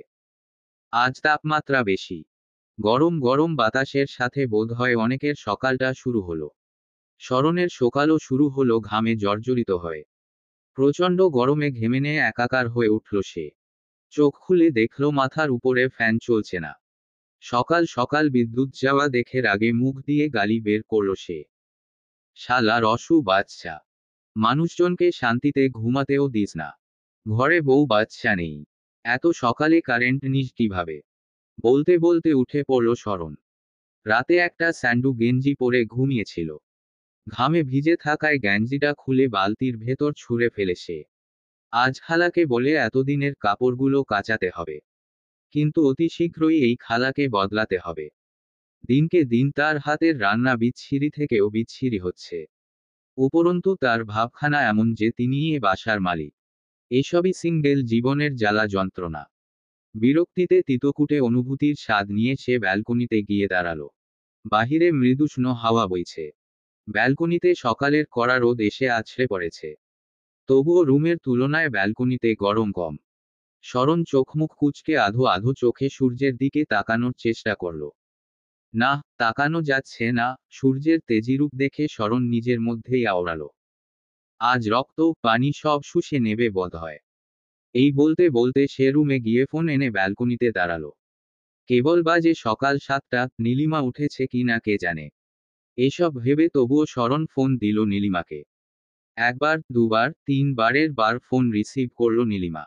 ওপাশ থেকে ঘুম জড়ানো ভারী কণ্ঠ ভেসে এলো। হ্যালো, কে বলছেন? শরণ হাসল। বলল, আমি। শরণ। মুহূর্তেই নীলিমার চোখ হতে ঘুম পালালো। বড় বড় চোখে কান থেকে ফোন নামিয়ে দেখল শরণের নাম ভেসে উঠছে। তোরাক করে উঠে বসল সে। গলা পরিষ্কার করে বলল, শরণ ভাই আপনি? এত সকালে? শরণ লম্বা করে নিঃশ্বাস ছেড়ে বলল, কারেন্ট নেই। ঘুম ভেঙে গিয়েছে। তাই ভাবলাম তোমাকে কল করি, ঘুমিয়ে আছো কিনা। জি শরণ ভাই, ঘুমিয়েই ছিলাম, ক্লাস না থাকলে 10টার আগে উঠি না। আমার অফিস থাকে 9টায়। পৌনে 8টার মধ্যে উঠে পড়ি আমি। ফুপার সাথে কথা হয়েছে? না, এখনো হয়নি। আজ দেখি বলবো। শরণ এবার নাজমা বেগমের মেয়ে খোঁজা নিয়ে কিছু বলতেও গিয়েও বলল না। ওপাশে নীলিমার কেমন প্রতিক্রিয়া হবে জানা নেই। যদি মন খারাপ বসে। এজন্যই তার ব্যাপারটা এড়িয়ে গিয়ে আরও নানা কথায় সময় কাটালো তারা। নীলিমার সাথে কথা শেষে ফোন রেখে এক কাপ গরম লেবুর পানি নিয়ে ব্যালকনিতে বসল শরণ। হঠাৎ তার ফোনে নাজমা বেগমের ফোন এলো। সে স্বাভাবিকভাবেই ফোন রিসিভ করল। নাজমা বেগমও প্রথম দিকে ভালোমতো কথা বললেও শেষে তার কথার সুই আটকে গেল শরণের বিয়ের উপর। শরণ: হ্যাঁ মা বলো। শরণের অতি স্বাভাবিক সুর। নাজমা বেগম বললেন, তোর জন্য ওই মেয়ের খোঁজ নেই? না মা, আমি তো বলেইছি ওই মেয়েকে বিয়ে করব না। এবার নাজমা বেগম দ্বিধাদ্বন্দ্বে জিজ্ঞেস করলেন, তোর কি কোনো পছন্দ আছে বাবা? থাকলে সেই মেয়ের সাথেই বিয়ে দিব তোকে। শরণ নিজেকে শান্ত রেখে বলল, পছন্দ আছে। উচ্ছ্বসিত হলেন নাজমা বেগম। বললেন, তাই? মেয়ের নাম কি? বল। আমরা খোঁজ নেই। নামধাম এখন কিছুই বলবো না। আর খোঁজ নেয়ারও দরকার নেই। মেয়ে অনেক ভালো। তোমার পছন্দ হবে। তাহলে একটু নামটা বল। নাম বলা যাবে না। সঠিক সময় এলে বলবো। আর সাদ কবে আসবে? ওর যে আর কদিন পর ক্লাস শুরু হয়ে যাবে। কাল পরশু যাবে হয়তো। আচ্ছা মা, আমি তাহলে রাখি। অফিসের জন্য বের হতে হবে। আর তুমি আপাতত আমার বিয়ের টেনশন বাদ দাও। চিন্তামুক্ত থাকো। রাখি। বলেই খট করে কল কেটে দিল শরণ। ওদিকে দুঃখ ভারাক্রান্ত হৃদয় নিয়ে ঘরের কাজে ফিরে গেলেন নাজমা বেগম। ইমাদ সাহেব আকাশের সাথে নীলিমার বিয়ের ব্যাপারে কথা বলতে এসেছেন। নীলিমা তখন ফোনে শরণের সাথে কথা বলছিল। ইমাদ সাহেবের উপস্থিতি টের পেতেই মুহূর্তেই সে সতর্ক হল। ফোন রেখে স্বাভাবিক দৃষ্টিতে তাকালো বাবার দিকে। ইমাদ সাহেবও স্বাভাবিক কণ্ঠে জিজ্ঞেস করলেন, আকাশের ব্যাপারে কি চিন্তা করেছিস? আজকে বন্ধু ফোন করেছিল। কবে আংটি পরাতে আসবে জিজ্ঞেস করছিল। নীলিমা কিঞ্চিত ভীত গলায়, না করে দাও আব্বু। আমি উনাকে বিয়ে করব না। বলেই শুকনো একটা ঢুক গিলল সে। অন্যান্য সময় হলে বেশ বন্ধুবৎসল গলায় ইমাদ সাহেবকে জবাব দিত। কিন্তু গত পরশু শরণের সাথে ঘুরে আসার পর যা ঘটল তাতে সে বেশ ভয় পেয়েছে। সতর্ক আছে। কখন না জানি কি ঘটে বসে। বিয়ে না করার কোনো কারণ। পছন্দ হয়নি। আমার মন থেকে পছন্দ না হলে তো বিয়ে করতে পারি না, তাই না আব্বু? বুঝেছি তোর কথা। আচ্ছা আমি ওর সাথে কথা বলি তবে। বলেই চলে গেলেন তিনি। মেয়ের পছন্দ অপছন্দের ব্যাপারে যথেষ্ট সচেতন তিনি। মেয়ের যা পছন্দ নয় তা জোর করে কখনো চাপিয়ে দেননি তিনি। সব সময় দু মেয়ের পছন্দের ব্যক্তি হিসেবে থাকতে চেয়েছেন ইমাদ সাহেব। এতে যার মনে যা আসুক বলুক সে। তাতে নিজের কি? বাবা চলে যেতেই খুশিতে আত্মহারা হয়ে ফোন দিল শরণকে।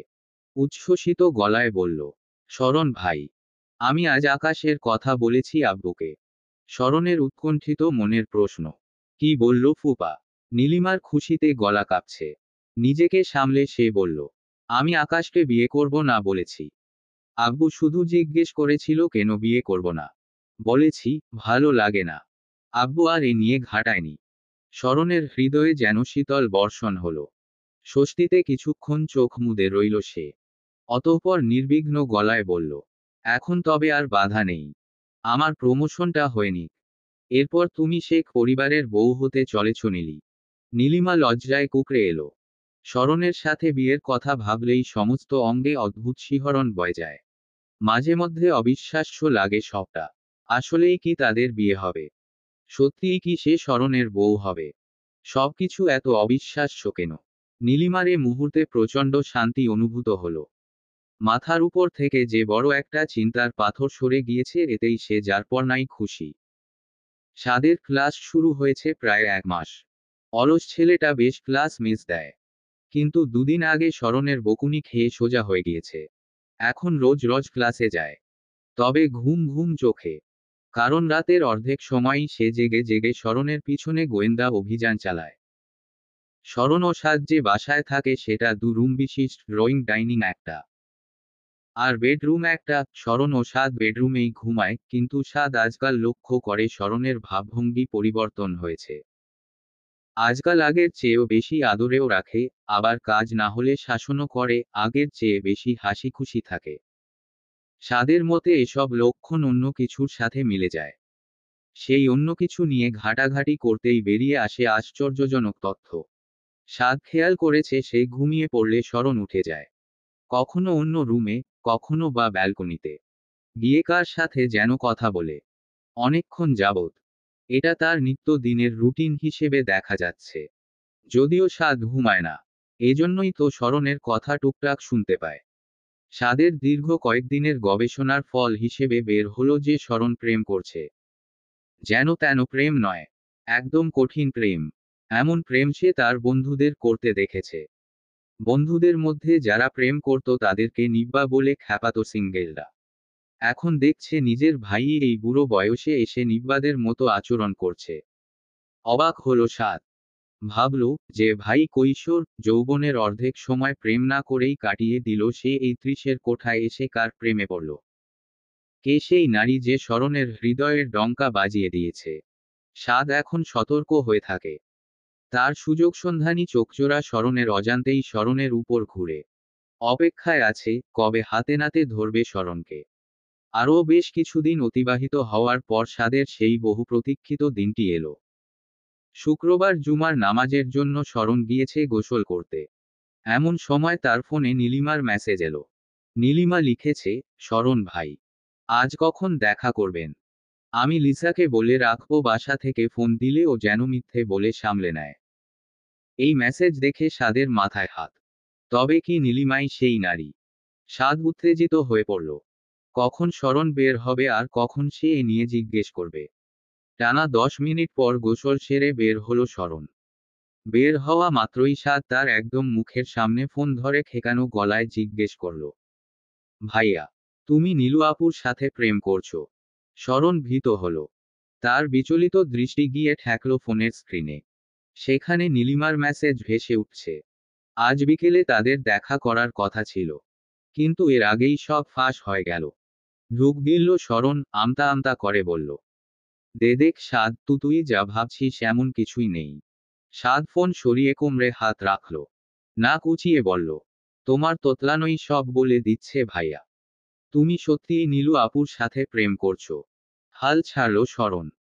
সে জানে এখন সাদকে যত ধরনের যুক্তি দিয়েই বোঝানো হোক না কেন, সাদ বুঝবে না, তাই সে ফোঁস করে দীর্ঘশ্বাস ফেলে বলল, হুম, করছি ওর সাথে প্রেম। বলেই সে গলার স্বর চওড়া করল। তা তোর কি? ওর সাথে প্রেম করলে তোর সমস্যা কোথায়? এত গার্লফ্রেন্ডের মতো বিহেভ করছিস কেন? সাদ ভ্রু কুঁচকালো। বলল, আমার সমস্যা একটা জায়গাতেই। নীলু আপু তোমার সাথে প্রেম করছে কি করে? আপুর রুচি এমন খারাপ হয়ে গেল? এ কথা শোনা মাত্রই সাদের পিঠে দুমদাম দুটো কিল বসল। ব্যথায় গোঙানি দিয়ে আবারও পূর্বের ন্যায় জোর গলায় বলল, দেখো ভাইয়া, তোমাকে সাবধান করছি। ডিটেলস না জানালে এসব কিছু কিন্তু মার কানে চলে যাবে। মা তো শুনেই বেহুশ হয়ে যাবে যে তার চিরজন্মের শত্রু ইমাদ ফুপার মেয়ের সাথে তুমি প্রেম করছো। স্মরণ এবার স্তিমিত হল। ব্যবহার আগের তুলনায় নম্র করল। কণ্ঠে খানিক অনুনয় মিশিয়ে বলল, মাকে বলিস না সাদ। এবার ঈদে গিয়ে মাসহ সবাইকে জানাবো আমাদের কথা। সাদ এবার বাঁকা হাসল। মনে মনে আওড়ালো, এইবার বাগে পেয়েছি তোমাকে। সাদ এবার বলল, আচ্ছা বলবো না। তবে আমার একটা শর্ত আছে। স্মরণ সন্নিগ্ধ গলায় শুধালো, কি শর্ত? যদি উল্টাপাল্টা ডিমান্ড করেছিস তো এখানেই তোকে পুঁতে ফেলবো। সাদ ভ্রু নাচালো। বিস্তৃত বাঁকা হেসে বলল, সাদ ভ্রু নাচালো, মনের মধ্যে তার লাড্ডু ফুটছে। আজ যে সে স্মরণের পকেট ফাঁকা করিয়ে ছাড়বে এতে কোনো সন্দেহ নেই। সাদ বাঁকা হেসে তার ডিমান্ড বলল, আমার ফোনটা নষ্ট হয়ে গিয়েছে প্রায়। স্যামসাং এর একটা দামি ফোন কিনে দাও। এই কথা বলতে দেরি হলো, তবে পিঠে কিল পড়তে দেরি হলো না। স্মরণ ক্রোধিত গলায় বলল, শালা শয়তান, আমার দুর্বলতা নিয়ে তুই ফোন ডিমান্ড করছিস? সাহস কত বড়! যা দিলাম না তোকে ফোন। কি করবি করে না। সাদও গো ধরে বসল। স্মরণকে ভয় দেখিয়ে বলল, দেখো ভাইয়া, ছোট্ট একটা ডিমান্ড। না মানলে আমার হাটে হাড়ি ভাঙতে সময় লাগবে না। ভেবে নাও। স্মরণ এবার আর পাত্তা দিল না। বলল, কর কর, কি করবি করে নে। তোর মতো ছিচকেকে কে পাত্তা দিবে? যা ভাগ। সাদ এবার পকেট থেকে ফোন করে তৎক্ষণাৎ নাজমা বেগমকে কল দিয়ে বলল, দেখো ফোন দিচ্ছি মাকে। দে। ধরে নাকি? শরণের মুখের কথা মুখেই রইল। এর মধ্যেই নাজমা বেগম কল রিসিভ করে বললেন, কি রে সাদ, নামাজে যাসনি? এখন ফোন দিলি যে? থমকে দাঁড়ালো শরণ। মায়ের কণ্ঠ শুনে মুহূর্তেই গলা শুকিয়ে কাঠ হয়ে এলো যেন। সাদ আগে পিছে কোনো কথা না বলেই চোখে মুখে অদ্ভুত কায়দা ফুটিয়ে তুলে বলল, মা জানো, ভাইয়া। সাদের জবান হতে বাকি কথাটুকু খইয়ের মতো ফোটার আগেই মুহূর্তেই শরণ তার মুখ চেপে ধরল। ওদিকে ফোন লাইনে রেখেই সাদ নিজেকে ছাড়িয়ে নেয়ার সর্বোচ্চ চেষ্টা চালালো। ফোন লাইনে থাকতেই ধস্তাধস্তি চলল দুজনের। শরণ পরিস্থিতি সামাল দিতে বলল, মা, এখন ফোন রাখো। নামাজ পড়ে এসে কল দিব তোমাকে। নাজমা বেগম তো এদিকে কিছুই আন্দাজ করতে পারেননি।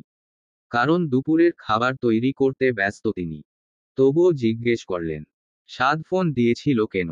কিছু না মা, ওকে আগে গোসল করতে দেইনি। এ কারণে ঝামেলা বাধাচ্ছিল। তুমি ফোন রাখো। উফ, তোরা দুই ভাইও না, কি যে করি। বলেই কল কেটে দিলেন নাজমা বেগম। পরিবেশ ঝুঁকিমুক্ত দেখে তৎক্ষণাৎ সাদের মুখের উপর থেকে হাত সরালো শরণ। সাদ ছিটকে এলো শরণের থেকে। মুখ গোল করে হাঁপ ছাড়ছে সে। দমবন্ধ হয়ে আসছিল এতক্ষণ। শরণের থেকে নিরাপদ দূরত্ব বজায় রেখে হাঁটুতে দুহাত ঠেকিয়ে বড় বড় শ্বাস টেনে নিতে নিতে বলল, তুমি দেখি পাক্কা একটা মার্ডারর ভাইয়া। এখনই তো মেরে ফেলতে আমাকে। শরণ ঠোঁট উল্টিয়ে বলল, তোর তো কই মাছের প্রাণ, সহজে দেহ ত্যাগ করে না। হ্যাঁ হো, তুমি যেভাবে ধরেছিলে আমাকে, আজই মরে যেতাম বোধ হয়। তোমার বিয়ে খাবো বলেই বেঁচে ফিরলাম। না হলে কালকের পত্রিকায় বড় বড় অক্ষরে ছাপা হতো, শরণ নামক একটি পুরুষ নিজের প্রেমের খবর লুকাতে গিয়ে খুন করল তার ছোট ভাইকে। তখন কি হতো বলো? জেলে থাকতে বুঝলে। শরণ বিতৃষ্ণা নিয়ে বলল, তুই আজীবন তত্ত্বাদরই থেকে যাবি সাদ। সাদ এবার সোজা হয়ে দাঁড়ালো। কিছুটা স্বাভাবিক হয়ে এসেছে সে। চৌড়া হাসি দিয়ে বলল, দেখলে তো কি হতে পারে সাদের কথা না শুনলে। শরণ সরু চোখে চেয়ে রইল কিছুক্ষণ। অতঃপর বলল, আচ্ছা যা, ফোন দিব তোকে। কিন্তু আমাকে সময় দিতে হবে। খুশিতে সাদের চোখজোড়া যেমন মুক্তোর মতো চকচক করছে। শরণ রাজি হয়ে যাওয়ায় উচ্ছ্বসিত গলায় বলল, তা সময় নাও। সমস্যা নেই। আমাকে ফোন দিলেই হবে। কিন্তু প্রমিজ করো, শেষে গিয়ে যদি ধোকা দিয়ে দাও। শরণ সাদের দিকে এমনভাবে হাত ছাড়ল যেন কোনো ময়লা সরাচ্ছে সে। অতঃপর বলল, যা যা, প্রমিস। শুধু তুই মুখে সুপারগ্লু এঁটে বসে থাকবি ব্যাস। তা পারবো। তবে আরেকটা শর্ত আছে। শরণ তেতে উঠল। উচ্চ স্বরে বলল, আবার কিসের শর্ত? সবচেয়ে বড় শর্তটাই তো পূরণ করলাম। সাত দাঁত কেলিয়ে হাসল এবার। বলল, আজ নীলু আপুর সাথে দেখা করব। শরণ বেঁকে বসল আবারও। বলল, এটা পূরণ করতে পারবো না। সরি। আমাদের ডেটে গিয়ে কি করবি তুই? সাত দাঁত কেলালো। হে হে করে হাসতে হাসতে বলল, কাবাবে হাড্ডি হব। শরণও পাল্টা জবাব দিয়ে বলল, আমরাও সেই হাড্ডিটা কুকুরকে দিয়ে দিব। সাত ঠোঁট কুচকালো, নাক ফোলালো। বলল, কতদিন হয়ে গিয়েছে নীলু আপুর সাথে সাক্ষাৎ হয় না। তাই একটু দেখা করলে কি সমস্যা? অনেক সমস্যা। ফুপার জন্য সহজে বের হতে পারে নাও। আজ যা একটু সুযোগ পেয়েছে তুই তো সেই সুযোগ খেয়ে দিবি। আহা, নিয়ে চলো না। আর চাইবো না। আজকেই লাস্ট। প্লিজ ভাইয়া। শরণ কিছুক্ষণ ভাবল। অতঃপর তীব্র বিতৃষ্ণা নিয়ে বলল, আচ্ছা জানিয়ে যাব। কিন্তু অল্প কিছুক্ষণ থেকেই চলে আসবি কিন্তু। আচ্ছা আচ্ছা। তা আসবো। টেনশন করো না। তোমাদের বাসরে কোনো সমস্যা হবে না। ছি। সাদের বাচ্চা। কি সব বলিস? বলেই শরণ সাদকে মারতে ছুটল। সাদও সুযোগ বুঝে টুপ করে বাথরুমে ঢুকে পড়ল। রবীন্দ্র সরোবরে বসে আছে শরণ, নীলিমা ও সাদ। বিকেলের দিকে চারপাশটা তুলনামূলক স্তব্ধ হলেও লোকসংখ্যা বেশি। তাই মানুষের কথাবার্তায় সেই নিস্তব্ধতায় ভাটা পড়েছে। লেকের সিমেন্টের তৈরি বেঞ্চে বসে আছে নীলিমা ও সাদ। দাঁড়িয়ে আছে শরণ, সাদের এক পা মাটিতে আর আরেক পা ঠেকে আছে বেঞ্চে। কনুইতে ভর দিয়ে হাত তার গালে। চোখে অপার বিস্ময় নিয়ে দেখছে নীলিমাকে। নীলিমাও অবাক স্বাদের এ চাহনিতে।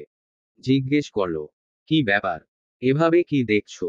স্বাদ বড় নিঃশ্বাস ছেড়ে বলল, দেখছিলাম যে তুমি ভাইয়ার মধ্যে কি এমন পেয়েছো যে ওর সাথে প্রেম করছো। লাজুক হাসল নীলিমা। বলল, কিছু তো পেয়েছি, এ কারণেই রিস্ক নিয়ে প্রেম করছি। স্বাদের কথায় রাগ হলেও নীলিমার কথায় যেন বরফের ন্যায় গলে পড়ল স্মরণ। স্বাদ এবার বলল, শোনো নীলু আপু, তোমাকে আগে থেকেই কিছু বিষয়ে সতর্ক করছি। স্মরণ ও নীলিমা দুজনই প্রশ্নাতুর চাহনিতে চাইল। নীলিমা জিজ্ঞেস করল, কি ব্যাপারে? ভাইয়া কিন্তু ঘুমানোর সময় ভো ভো করে নাক ডাকে আপু। বিয়ের পর কিন্তু শান্তিতে ঘুমাতে পারবে না। স্বাদের কথায় হো হো করে হেসে উঠল নীলিমা। স্মরণ ভ্যাবাচ্যাকা খেয়ে গেল এ শুনে। সে কখন নাক ডাকে? আদৌ কি সে নাক ডাকে? জিজ্ঞেস করল সাদকে, হ্যাঁ, আমি কখন নাক ডাকি রে? মিথ্যা বলিস কেন? সাদ ঠোঁট বাঁকালো। বলল, মানুষ ঘুমের সময় নাক ডাকে। আর ঘুমিয়ে থাকলে যে সে নাক ডাকে বুঝবে কি করে? বুঝে তো তার পাশে শোয়া পাবলিক। ভোগান্তি তো তার হয়। তুমি আমার কষ্ট বুঝবে না ভাইয়া। বলেই সে মিছে দুঃখের ভান করল। স্মরণ নিজের পক্ষের সাফাই দিতে উদ্যত হল। বলল, বিশ্বাস করো নীলিমা, আমি নাক ডাকি না। একদম মিথ্যা বলছে ও। নীলিমা মিটিমিটি হাসল। বলল, নাক ডাকতেই পারেন, সমস্যা নেই। আর আপনি নাক ডাকলেও তো ঘুমের জন্য জানবেন না। তাই শুধু শুধু সাদকে দোষ দেওয়ার দরকার নেই। নীলিমাকে নিজের পক্ষ নিতে দেখে স্মরণের দিকে চেয়ে ঠোঁট কামড়ে ধরল সাদ। ভ্রু নাচিয়ে বুঝালো, নীলিমা তার পক্ষে। এদিকে স্মরণ বেচারা পড়েছে বিপদে। ছোট ভাই নামক এই আপদকে নিয়ে এসে যে প্রেমের 12টা বাজাচ্ছে তা হাড়ে হাড়ে টের পাচ্ছে সে। স্মরণ পারে না এখনই সরোবরের পানিতে সাদকে নাকানি চুবানি দিতে। বহু কষ্টে নিজের রাগ নিয়ন্ত্রণে রেখেছে সে। সাদ এবার সবচেয়ে বড় বোমটা ফাটালো। নীলিমাকে বলল, ভাইয়ার আরেকটা খারাপ দিক তো তোমাকে বলিনি। ভাইয়া বাথরুম থেকে আসার পর সে বাথরুমে আর যাওয়া যায় না। আদিম মানুষের মতো অপরিষ্কার। বাথরুম গন্ধ করে রাখে। ইয়াক! সাদের এহেন কথায় যেন দুম করে আকাশ থেকে জমিনে পড়ল স্মরণ। বিস্ময়ের চরম সীমায় সে।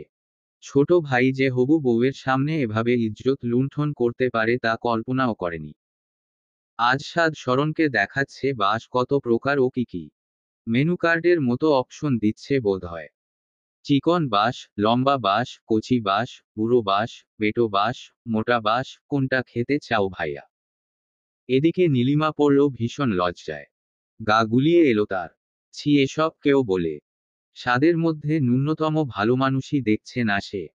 ছেলেটা কত বজ্জাত। হারে হারে যেন শয়তানি লুকিয়ে আছে। লজ্জায় নীলিমা দৃষ্টি সরিয়ে নিল। স্মরণ এবার ঠাস করে সাদের মাথায় গাঁটটা মারল। এতে সাদ নিয়ন্ত্রণ হারিয়ে প্রায় পড়েই যেতে নিল। কিন্তু এর আগেই নিজেকে সামলে সরু দৃষ্টিতে স্মরণের দিকে তাকালো। স্মরণ ওদিকে ক্রোধান্বিত গলায় বলল, আজকাল বহুত মিথ্যা বলতে শিখে গিয়েছিস। আজ বাসায় গিয়ে তোর মুখে সুপারগ্লু এঁটে দিব। সাদ তার কথায় পাত্তা দিল না। উল্টো নীলিমাকে আরও বলল, ভাবো আপু, বিয়ের পর তুমি সকালে উঠে বাথরুমে ঢুকেছ।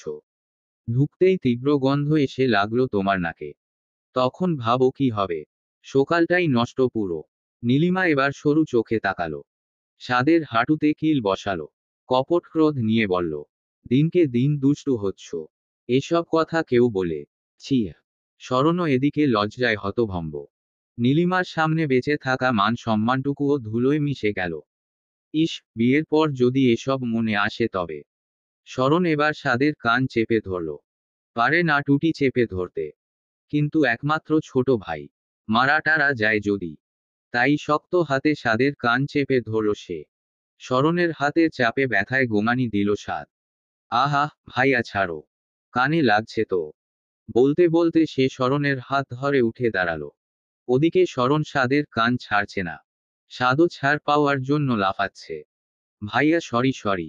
ভুল হয়ে গিয়েছে। এবারের মতো ক্ষমা চাই। স্মরণ দাঁতে দাঁত পিষে বলল, তোর তো আজ ক্ষমা নেই। ব্যাটা, আজ সারাটো দিন ধরে জ্বালাচ্ছিস আমাকে। এখন আবার মিথ্যা বলে নীলিমার কান ভরছিস। আজ তোর একদিন কি আমার একদিন। এদিকে দু ভাইয়ের মধ্যে চলামেকি দ্বন্দ্ব দেখতে লাগলো আশেপাশের মানুষজন। নীলিমা এবার উঠে দাঁড়ালো। স্মরণের হাত চেপে ধরে বলল, শরণ ভাই ওকে ছাড়ুন, আশেপাশের মানুষ দেখছে। শরণ তবুও ছাড়ল না। আজ তার ভীষণ রাগ হচ্ছে। প্রেমিকার সামনে এভাবে অপমানিত হওয়ার কোনো মানে হয়? সাদকে শরণ ছাড়ল না দেখে নীলিমা এবার চোখ রাঙালো। কঠোর চাপা গলায় বলল, থামুন শরণ ভাই, আশেপাশের মানুষজন দেখছে। ভিডিও শুরু হওয়ার আগেই ছাড়ুন ওকে। শরণ ক্ষণেই ছেড়ে দিল সাদকে। সাদ বেচারা আহু শব্দ করতে করতে কান চেপে ধরল। ইস, কানটা গরম হয়ে গিয়েছে। হনুমানের পশ্চাৎদেশের মতো লালো হয়ে গিয়েছে নিশ্চয়ই। সাদ অভিযোগের সুরে বলল, আজ দোকানটা টেনেই নিতে ভাইয়া। ছোট ভাইকে এভাবে মারে কেউ? আমাকে এভাবে মারার অধিকার নেই বেশ। শরণও বলল, আর বড় ভাইয়ের মান সম্মান নষ্ট করার অধিকার আছে বেশ, তাই না? ইতোমধ্যে ঘটনার এক প্রত্যক্ষদর্শী এগিয়ে এলেন। শরণকে জিজ্ঞেস করলেন, কি ভাই, মারছেন কেন উনাকে? সাদ এগিয়ে এলো মুহূর্তে। সে ভয় পেয়ে গিয়েছে। আজকাল তো সাধারণ ঘটনাকেও মানুষ তিল থেকে তাল বানিয়ে দেয়। দেখা গেল এই ঘটনাকে মানুষ ফেসবুকে পোস্ট করে বেরালো। এই লিখে ছেড়ে দিল, গাইজ দেখুন, রবীন্দ্র সরোবরে এক প্রেমিকাকে নিয়ে দ্বন্দ্বে জড়িয়েছে দুই প্রেমিকের। চলছে তাদের তুমুল লড়াই। এসব খবর ছড়িয়ে পড়ল বাড়ির ঠিকানা ভুলতে হবে সাদকে। বাড়িতে থাকার জন্য হলেও এগিয়ে গেল সাদ। প্রশ্নকারীর কাঁধে হাত রেখে দাঁত কেলিয়ে হাসল সে। বলল, ভাইজান, এটা আমার বড় ভাই। একটু মজাটজা হচ্ছিল আর কি। চিল করেন আপনি। আমি একদম নিরাপদ। লোকটি সন্দেহ নিয়ে তিনজনের দিকেই তাকিয়ে বলল, সত্যি তো? অন্য ঘটনা নাই তো আবার? আরে ভাইজান, আপনি এত প্যারা নিচ্ছেন কেন? উনি আমার বড় ভাই। আর এই যে উনি হচ্ছেন আমার ভাবি। আমি একদম নিরাপদ। টেনশন নিয়েন না। লোকটি ভ্রু কুঁচকালো। বলল, আরে আপনার নিরাপত্তা কে দেখতেছে মিয়া? আমি তো লেকের নিরাপত্তা নিয়া টেনশনে আছি। নিত্যদিন এসব ঝামেলা লাইগাই থাকে। কোত্থেইক্কা যে এসব পাবলিক আসে, আল্লাহ মালুম। বলেই লোকটি চলে গেল। ভ্যাবাচ্যাকা খেল সাদ। বোকা বনে গেল সে। ধ্যাত, কোথায় ভাবছিল লোকটা হয়তো তাকে নিয়ে চিন্তা করছে। কিন্তু এ কি হলো? সাদ লোকটির যাবার পানে চেয়ে বিড়বিড় করে বলল, ভালোর যুগই নাই আজকাল। কালোর যুগ চলে। কালা দিয়ে ভরা চারপাশ। আর তার মধ্যে এক নাদান ধলা আমি। হা। এদিকে সাদ ও লোকটির কথোপকথনে হেসে কুটি কুটি হলো নীলিমা ও শরণ। শরণ বেশ মজা পেয়েছে। সাদ এবার নীলিমার সামনে এসে দাঁড়ালো। স্বাভাবিক কণ্ঠে আশ্বস্ত গলায় বলল, কিছু মনে করো না নীলুপু। আজ একটু বেশিই মজা করে ফেলেছি।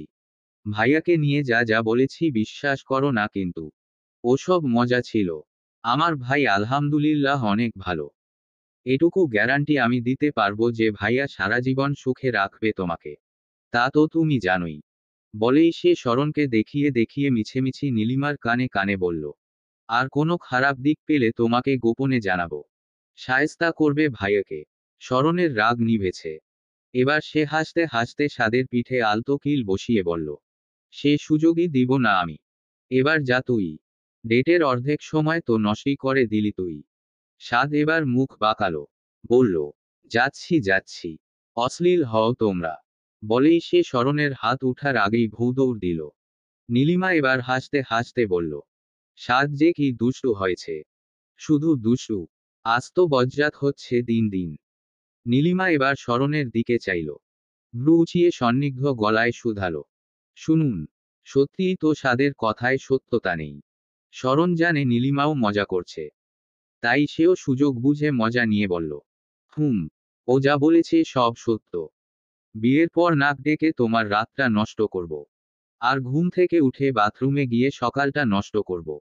ব্যাস, তোমার দিনটাই নষ্ট। মজা না? নীলিমাও বুঝল শরণের কথার গতি। সশব্দে হেসে সে শরণের বাহুতে কিল বসিয়ে বলল, তাহলে বিয়ের পর আপনাকে আলাদা ঘরে ঘুমাতে দিব, আলাদা বাথরুম ইউজ করতে দিব। বলে সমস্বরে হেসে উঠল দুজন। নীলিমা আজ ভার্সিটিতে যায়নি। সকাল থেকে ঘুমাচ্ছিল। ঘুম থেকে উঠেছে সকাল 12টায়। এ নিয়েই চেঁচামেচি করছেন মিলি বেগম। নীলিমাও সব কানে তুলল না। সে এখন গিয়েছে সকালের নাস্তা খুঁজতে। ওদিকে মিলি বেগম ঘরদোর গুছাচ্ছেন। আর চেঁচাচ্ছেন। নীলিমাও ওদিকে চেঁচিয়ে জিজ্ঞেস করল, সকালের নাস্তা নেই আম্মু? মিলি বেগম নীলিমার বিছানা গুছাতে গুছাতে তেজি গলায় বললেন, মহারানী এখন সকালের নাস্তা খুঁজছেন। মাথা খা আমার। আর এসব কি? হ্যাঁ, ঘুম থেকে উঠার পর বিছানাটা একটু গুছায় রাখা যায় না? কবে বুদ্ধি হবে তোর?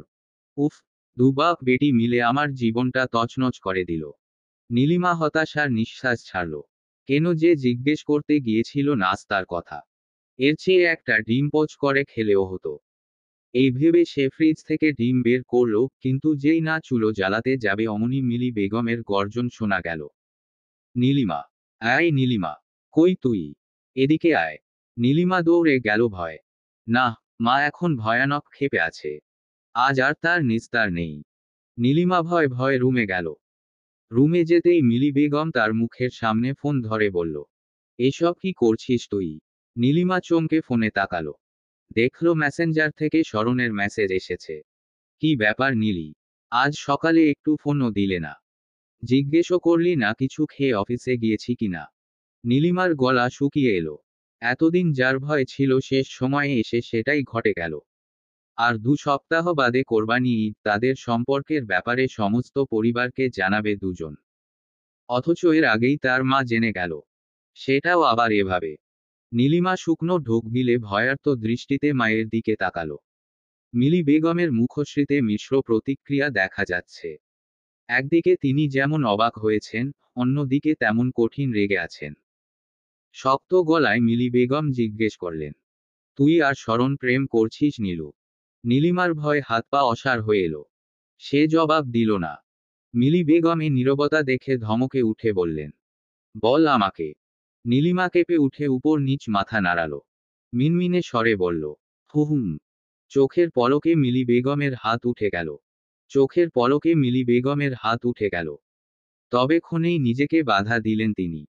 এত বড় মেয়ের গায়ে হাত উঠাতে নেই। নিজের রাগ নিয়ন্ত্রণে রাখতে চেষ্টা করলেন। তবে পারলেন না। ক্রোধিত গলায় মেয়েকে জিজ্ঞেস করলেন, কোন সাহসে তুই আর শরণ প্রেম করছিস নীলিমা? বল। নীলিমা জবাব দিলে না। নত চাহনিতে দাঁড়িয়ে ভয় আর্স্ট হয়ে রইল।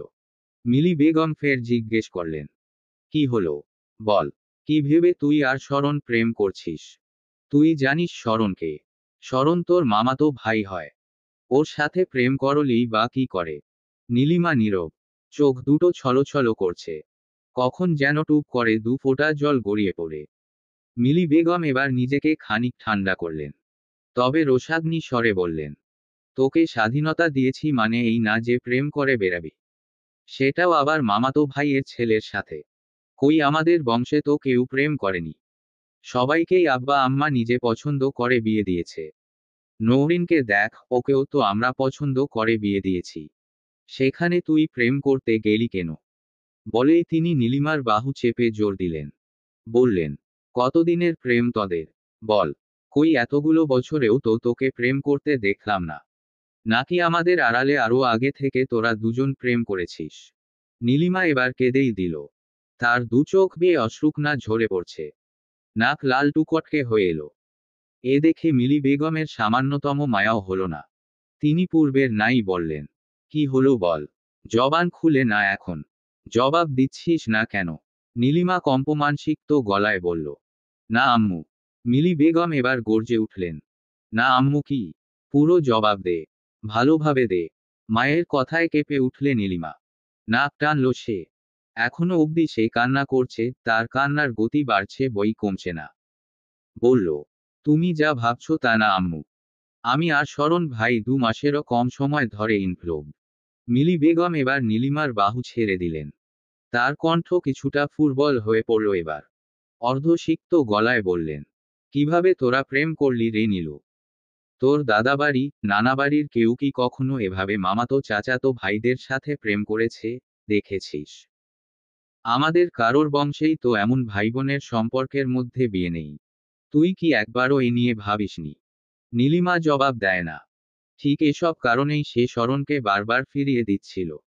সে জানে এ নিয়ে বড় ধরনের ঝামেলা বাঁধবে। কিন্তু তাই বলে এত দ্রুত?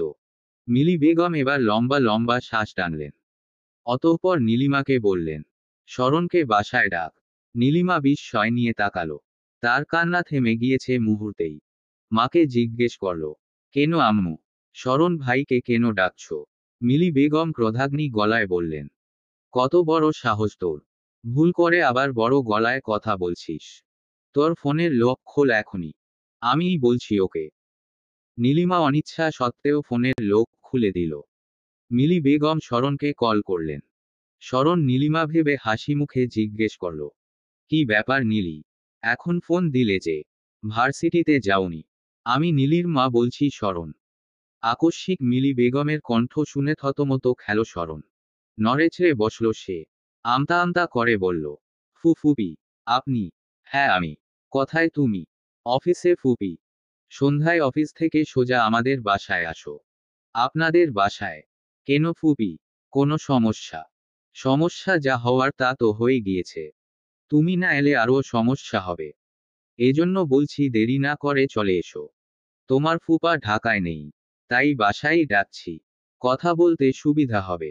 শরণ ঢুক গেল। সেই বুঝে গিয়েছে মিলি বেগমকে নিয়ে কথা বলতে ডাকছেন ওকে। ভয়ে তার গলা শুকিয়ে কাঠ হয়ে এসেছে। কি আশ্চর্য! এভাবে তো ভয় পাবার কথা না। পরিবারের একজনই মাত্র জেনেছে, তাতেই এ অবস্থা। না জানি সবাই জানলে কি হবে। শরণ ঢুক গিলে বলল, আচ্ছা ফুপি। মিলি বেগম আর কথা না বাড়িয়ে কল কেটে দিলেন। নীলিমার দিলে রোষাগ্নি চাহনিতে চেয়ে বললেন, আপাতত ফোন আমার কাছেই থাকবে। বলেই তিনি চলে গেলেন। মিলি বেগম যেতেই দরজা আটকে কান্নায় ভেঙে পড়ল নীলিমা। তার মনে হচ্ছে সবকিছুই বোধহয় শেষ। এতদিন যাবৎ দেখে আসা সংসারের স্বপ্ন বোধহয় চোখের পলকে শেষ হয়ে গেল। শরণ অস্থিরতা নিয়ে বসে আছে সোফায়। তার চেহারায় শঙ্কার ছাপ স্পষ্ট। ভয়ে বুকটা দুরুদুরু করছে। আজ যে ছোটখাটো কোনো অঘটন হবে এটার আঁচ করতে পারছে সে। মিলি বেগম বসে আছেন সোফায়, শরণের ঠিক বিপরীতে। আর নীলিমা বসে আছে তার পাশে। তার মাথা নত, দৃষ্টিতে তীব্র অপরাধবোধ। আফসোস হচ্ছে সে দিনটির জন্য যেদিন শরণকে ইতিবাচক ইঙ্গিত দিয়েছিল সে। মিলি বেগম বেশ কিছুক্ষণ নীরবে থেকে অতঃপর গলা পরিষ্কার করলেন। গমগমে স্বরে জিজ্ঞেস করলেন, তোমরা দুজন কি কাজ করেছ জানো শরণ? শরণ ঢুক গেল। বুকে কিঞ্চিত সাহস জুগিয়ে বলল, ফুপি, আমি জানি আমরা কি করেছি। কিন্তু এতে ভুল কোথায়? আমি তার নীলিমা একে অপরকে পছন্দ করি। মিলি বেগম গর্জে উঠলেন, ভুল? এখন কি তোমরা কথায় ভুল করেছ সেটাও ধরিয়ে দিতে হবে? এটুকু বোঝার বুদ্ধি শুদ্ধি হয়নি তোমাদের? আমাদের বংশে কখনো প্রেম করে বিয়ে করতে দেখেছ? তার উপর এমন মামাতো ফুপাতো ভাইবোন। শরণের বাকি কথাগুলো বলতে বেশ ভয় হচ্ছে। কারণ মিলি বেগমের ক্রোধ যেন ধীরে ধীরে আকাশচুম্বী হয়ে যাচ্ছে। তার চাহনি, মুখের ভাব সবটাই নেতিবাচক ইশারা দিচ্ছে। শরণ তবুও সাহস নিয়ে বলল, এটাতে খারাপ কিছু নেই তো ফুপি। এমনও তো না যে আমাদের ধর্মে কাজিন বিয়ে হারাম। এখানে হারাম হালালের কথা হচ্ছে না শরণে। দৃষ্টিকটু জিনিস বুঝো না। আমার নিজেরই তো পছন্দ না। আর সেখানে নীলিমার বাবার রিয়েকশন কেমন হবে বুঝতে পারছো। শরণ আর কোনো পন্থা চেষ্টা করে দেখতে চাইল না। সোজা উঠে গিয়ে মিলি বেগমের সামনে দুহাঁটু গ্যারে বসে পড়ল। অনুনয়ের দৃষ্টিতে চেয়ে বলল, ফুপি, কার কাছে ব্যাপারটা কেমন দৃষ্টিকটু এটুকু ভাববার আগে কি এটা ভাবা উচিত না আপনার মেয়ে কেমন ছেলের কাছে যাচ্ছে? আপনার মেয়েকে কতটা ভালোবাসে সে? শরণ এবার মিলি বেগমের হাঁটুতে দুই হাত রাখল। চাহনিতে নম্রতা ও তীব্র অনুনয় নিয়ে বলল, আমি নীলিমাকে অনেক ভালোবাসি ফুপি। ও জানে আমি কতটা ডেসপারেট ছিলাম ওকে পাওয়ার জন্য। আমি জানি আমাদের বিয়ে অসম্ভব কিছু না। শুধু আপনাদের রাজি করানোটা একটু টাফ, এই তো। আর আমি তো এই ঈদে বলতেই যাচ্ছিলাম, সামনের সপ্তাহে আমার প্রমোশন হবে ফুপি। বেতনও বাড়বে। বিয়ের পর নীলিমাকে আমি ভালো একটা বাসায় তুলতে পারবো। মিলি বেগম এবার কিছুটা নরম হলেন। কণ্ঠে কিঞ্চিত শান্ত ভাব এনে বললেন, দেখো শরণ, তুমি যত যাই বলো না কেন ব্যাপারটা আমার পছন্দ না। ফুপি, আপনি এসব পারিপার্শ্বিক ব্যাপার সাইডে রেখে শুধু নীলিমার ভালো চিন্তা করুন। আপনার যদি মনে হয় আমি খারাপ ছেলে, নীলিমার যোগ্য নয়, তবে নির্দ্বিধায় না বলতে পারেন। কিন্তু এসব ছোট ছোট ব্যাপারকে ইস্যু বানিয়ে নীলিমাও আমার ভবিষ্যৎ নষ্ট করবেন না ফুপি। মিলি বেগম নিশ্চুপ রইলেন। তিনি শরণের চরিত্র, আচরণ সম্পর্কে অবগত আছেন। ভাগ্নেকে দেখছেন ছোটবেলা থেকে। শরণকে ভালোভাবে চিনেন তিনি। সেক্ষেত্রে শরণের চরিত্রের গ্যারান্টি দিতেও তিনি দ্বিধাবোধ করবেন না। যে কোনো মেয়ের মা শরণকে নিজের জামাই বানাতে চাইবেন। ছেলেটার যেমন চেহারা সুরত, তেমন আচরণ, তেমন ভালো চাকরি আছে। কে না চাইবে শরণকে নিজের মেয়ের জন্য নির্বাচন করতে? কিন্তু মিলি বেগম পারছেন না। শরণের কথামতো পারিপার্শ্বিক বিষয়গুলো পাশ কাটিয়ে যেতে পারছেন না তিনি, উপরন্তু নীলিমার বাবা কিছুতেই এ বিয়েতে রাজি হবেন না। তাহলে উপায়? ওদিকে নীলিমা নীরবে চোখের জল ফেলছে। শরণের কথাগুলো তাকে ফুরবল করে দিচ্ছে। অথচ সে এই সম্পর্কের ভবিষ্যৎ দেখতে পারছে না। মিলি বেগম ক্রমশ ফুরবল হয়ে পড়ছেন। শরণের চোখের চাহনি বলে দিচ্ছে সে কতটা সত্য বলছে, নীলিমাকে কতটা ভালোবাসে সে।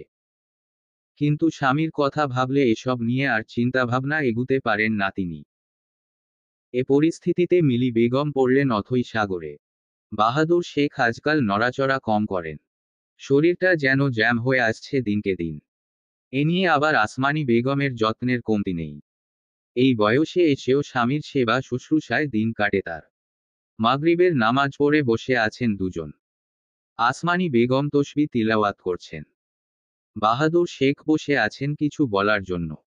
আসমানি বেগম বেশ কিছুক্ষণ ধরেই ব্যাপারটা খেয়াল করছেন। এক পর্যায়ে তিলাওয়াত থামিয়ে তিনি জিজ্ঞেস করেই বসলেন, তুমি কি কিছু কইবা? বাহাদুর শেখ তার অর্ধকম্পিত গলায় বললেন, মান্তাসার তো বিয়া হয়ে গেল আনোয়ারের মা। এবার আছে আমাগো নীলু। ওরেও তো বিয়া দিতে হইব। তা তো ঠিক কইছ। ওর মা বাপরে বলা লাগবো ছেলে খুঁজার জন্য। আরে ছেলে খুঁজা লাগবো কেন? কোলের কাছে ছেলে থাকতি ছেলে খুঁজবা কেন? আসমানি বেগম জিজ্ঞাসু চাহনিতে চেয়ে বললেন, কার কথা বলতেছ তুমি? বাহাদুর শেখ ফুরবল হাসলেন। বললেন, শরণ। আসমানি বেগম বিস্মিত হলেন। বললেন, শরণ? হুম। ঘরের মেয়ে ঘরেই থাকবো। আর কোনো চিন্তাই নাই। এইডা ঠিক কইছে। কিন্তু ওগোর মা বাপের যেমন লাগে। ওগোর কথা বাদ দাও। সংসার করবে আমার নাতি নাতনি। ওই দুইটার কথায় কি সংসার চলবে নাকি? এবার কও, আমার নাতনির সাথে তোমার নাতির বিয়া দিবা দিল।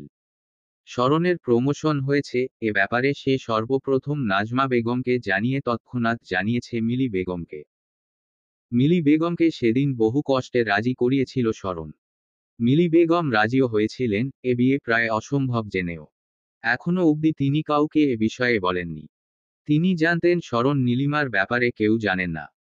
যদিও পরে নওরিন, সাজিদ, সাদ ও রাফার কথা জানতে পেরেছেন। মিলি বেগম আছেন বড়ই দুশ্চিন্তায়। শরণ তার ভাইয়ের ছেলে, ছোট থেকে দেখে এসেছেন। জানেন শরণ কেমন ধাঁচের ছেলে। নীলিমাকে শরণের সাথে বিয়ে দিয়ে যে ঠকবেন না এ বিষয়ে সম্পূর্ণ বিশ্বাসী তিনি। কিন্তু বড়দের মধ্যে একমাত্র শরণ ও নীলিমার প্রেমের ব্যাপারে জানেন বলে পরোক্ষভাবে তাকেই বাড়ির সবাইকে বুঝিয়ে রাজি করাতে হবে। এ নিয়েই আজকাল দুশ্চিন্তায় সময় কাটে মিলি বেগমের। ইমাদ সাহেব স্ত্রীর এরূপ দুশ্চিন্তাগ্রস্ত চেহারা দেখে প্রায়শই জিজ্ঞেস করেন কি হয়েছে। মিলি বেগম তৎক্ষণাৎ হাসি মুখে এসব এড়িয়ে যান। আর ভাবেন, সামনের দিনগুলোতে কত বড় ঝড় আসতে চলেছে। মিলি বেগমকে প্রমোশনের সংবাদ জানানোর পর শরণ ফোন করে নীলিমাকে। নীলিমা তখন রুমেই ছিল। ভার্সিটি বন্ধ দিয়েছে আরও ৩-৪ দিন আগেই। এখন তাই বাসায় শুয়ে বসে সময় কাটে তার। শরণ ফোন দিতেই সে ফোন নিয়ে বারান্দায় ছুটল। গিয়ে ফোন রিসিভ করে মিহি সুরে বলল, কেমন আছেন শরণ ভাই? শরণ লম্বা নিঃশ্বাস ছাড়ল। নীলিমার কণ্ঠ শুনতাই তার ঠোঁটের কোণে দেখা মিলল মুচকি হাসি। অফিসের রকিং চেয়ারে হেলান দিয়ে আয়েশ করে বসল সে। মাথার পিছে হাত রেখে মোলায়েম কণ্ঠে বলল, শুনছো নীলি? প্রমোশনটা আমার হয়ে গেছে। নীলিমা হাসল। এ হাসিতে মিশে আছে স্বস্তি, নিশ্চয়তা ও ভালোবাসা। এই দিনটির জন্য তার অপেক্ষা যেন বহু যুগ পেরিয়েছে। শরণের প্রমোশন ছিল তাদের ভবিষ্যতের নিশ্চয়তা। এবার আর বাবা চাকরি নিয়ে খোঁটা দিতে পারবেন না।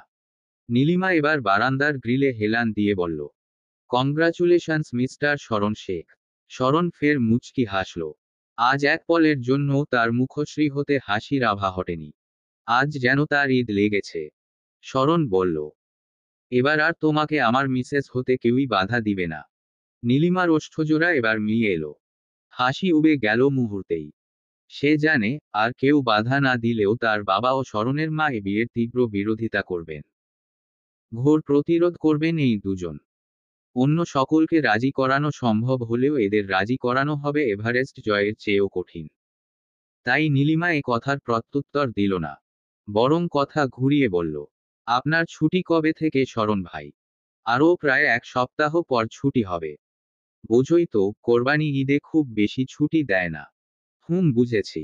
আম্মুকে জানিয়েছেন প্রমোশনের ব্যাপারে? শরণ হাসল, বলল, তোমাকে জানানোর আগেই ফুপিকে জানিয়েছি। আমাদের বিয়ের প্রপোজাল দিবে সে। তাকে তো এটুকু প্রায়োরিটি দিতেই হয়। নীলিমাও আলতো হাসল, বলল, তা অবশ্য ঠিক বলেছেন। আচ্ছা নীলিমা থাকো, স্যার ডাকছে আমাকে। বাসায় গিয়ে কথা বলবো তাহলে। আচ্ছা ঠিক আছে। নীলিমা ফোন রেখে দিল। তার বুক ছিঁড়ে বেরিয়ে এলো দীর্ঘশ্বাস। নিশ্চয়তার মাঝেও দুজনকে নিয়ে চরম অনিশ্চয়তায় দিন কাটছে তার। মাঝে মধ্যে এ নিয়ে বেশি ভাবলে মাথা ব্যথা বেড়ে যায়। সবকিছু তখন অন্ধকার বোধ হয়। কোরবানি ঈদের এখনো 5 দিন বাকি আছে। বাহাদুর শেখ জরুরি তলব করে প্রত্যেককে বাড়িতে ডেকেছেন, শরীর তার ভীষণ অসুস্থ। যে কোনো সময় পরকালে পাড়ি জমাতে পারেন।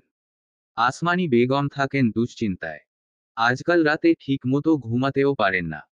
সারারাত স্বামীর পাশে অতন্দ্র প্রহরীর ন্যায় জেগে থাকেন। হঠাৎ চোখ লেগে আসলে চোখ খোলা মাত্রই বাহাদুর শেখের বুকের উঠানামা দেখেন, শ্বাস প্রশ্বাস নিচ্ছেন কি না এই দেখতে। আনিস সাহেবও ইদানিং বাহাদুর শেখের রুমে যান। আগে খুব একটা যেতেন না, কিন্তু এখন 1 ঘন্টা বাবাকে না দেখলে তার বুকের ভেতর অস্থিরতা কাজ করে। বাহাদুর শেখ এই ফুরবল শরীর নিয়েই নিজে ফোন করে ডেকেছেন 2 মেয়েকে। চিন্তায় আছেন, মেয়ে দুটোকে শেষ দেখা দিতে পারবেন কি না। লিলি বেগম বাবার ফোন দেওয়ার পরের দিনই স্বামী, ছেলে মেয়ে সহ চলে এসেছেন বাবার বাড়ি। এবারের ঈদটা শ্বশুরবাড়িতে করার কথা ছিল। যেহেতু গত ঈদ বাবার বাড়িতেই করেছেন, মান্তাসার বিয়ের জন্য। এদিকে ইমাদ সাহেব অনিচ্ছা সত্ত্বেও শ্বশুরবাড়িতে গেলেন। এভাবে পরপর 2 ঈদ শ্বশুরবাড়িতে করা কি ভালো দেখায়? লোকে তো ভেবে বসবে, এই ব্যাটা নিশ্চিত ঘর জামাই। এসব কারণে ইমাদ সাহেব কিছুটা বেঁকে বসেছিলেন। কিন্তু শ্বশুরের শারীরিক অবস্থার চরম অবনতি, স্ত্রী ও মেয়ের কান্নায় তিনি যেতে বাধ্য হন। দাদা নানার শরীরের কথা শুনে নৌরিন ও মান্তাসা দুজনই শ্বশুরবাড়ি থেকে ছুটে চলে আসে। বাহাদুর শেখের জীবন প্রদীপ যেন নিভু নিভু করছে। যে কোনো সময়ই তা নিভে যাবে বোধ হচ্ছে। তবে আল্লাহ চাইলে বাহাদুর শেখের হায়াত আরও বাড়তে পারে। বাহাদুর শেখের রুমে বাড়ির প্রতিটি সদস্য উপস্থিত। তিনি শুয়ে আছেন বিছানায়। আসমানি বেগম তার পাশে বসে নীরবে কাঁদছেন ও দোয়া কালাম পড়ছেন। তাদের মেয়ে দুটো অবিরত কাঁদছে। ছেলের বউ দুটো শাড়ির আঁচলে চোখ মুছছে। সকলের এই কাদো কাদো অবস্থা দেখে বাহাদুর শেখ ফুরবল ও কম্পিত গলায় ধমক দিলেন, ওই তোরা কাঁদতেছিস কেন? আমি কি মরছি নাকি? আমার মরবার আগেই তোরা আমারে মাইরা ফেলতেছিস দেহি। নানার কথা শুনে হি হি করে হেসে ফেলল রাফি। এগিয়ে গিয়ে বলল, আমিও তো তাই বলি নানা ভাই। তোমার ছেলে মেয়েগুলো কেমন দেখছো? তোমার কিছু হওয়ার আগেই কান্না জুড়ে বসে আছে। বাহাদুর শেখ সশব্দে হাসতে চাইলেন, কিন্তু তার দুর্বল শরীর তাতে সায় দিল না। ফলে মৃদু হাসলেন তিনি। রাফির দিকে হাত এগিয়ে দিলে রাফি তার কাছে গিয়ে বসল। আনিস সাহেব এবার বললেন, আব্বা, কিছু কি বলবেন? এভাবে ডাকলেন যে। বাহাদুর শেখ একটু কাশি দিলেন। তাতেই যেন সকলের প্রাণপাখি উড়ে যাবার জোগাড় হলো। অতঃপর তিনি মুহূর্তেই আশ্বাস দিলেন সকলকে, ভয় পাইস কেন? আমি এত সহজে মরতেছি না। তোগোর একটা ব্যবস্থা করেই মর্ম আমি। এই বলে তিনি এক নজরে সবাইকে দেখলেন। সকলের মুখের অবস্থা করুন। মেয়ে, বউ, নাতনিগুলোর চোখে পানি, মুখখানা লাল। ছেলে, জামাই, নাতিগুলোর মুখ শুষ্ক, ঠোঁট শুষ্ক। বাহাদুর শেখ এবার বললেন, শোন, আমার বেশি সময় নাই। মরবার আগেই প্রতিটা জীবই বুঝে। ওমনে আমিও বুঝতেছি। তোরা 4 ভাইবোন এতগুলা বছর ধইরা মিল্লা মিশা রইছোস। আমি মরবার পরও তোরা এমনে থাকোস। জমি জমা কেউ কারোরডা মাইরা খাইস না। এই দুনিয়ায় ভাইবোনের হক মাইরা খাইলে কবরে গিয়া টার পাবি। এই জন্যই তোগোর যার যা হক সব মিটাইয়া দিবি। এবার আনিস সাহেব ও আনোয়ার সাহেবও এগিয়ে এলেন। আনিস সাহেব বাহাদুর শেখের হাতের মুঠোয় হাত আগলে আশ্বস্ত করে বললেন, আপনি চিন্তা করবেন না আব্বা। আমি এই আনিস শেখ, আপনাকে ওয়াদা করছি, আমি বেঁচে থাকতে আমার কোনো ভাইবোনের হক মেরে খাবো না, আর কাউকে হক মারতেও দিব না। বাহাদুর শেখ সন্তুষ্ট হলেন। অতঃপর আসমানি বেগমের দিকে চেয়ে বুক ভরে নিঃশ্বাস নিলেন। তার দুর্বল ছানি পড়া দৃষ্টিজোড়া ভিজে আসছে। আসমানি বেগম তা দেখে শাড়ির আঁচল দিয়ে পরম যত্নে মুছে দিলেন। বাহাদুর শেখ এবার মাথা ঘোরালেন।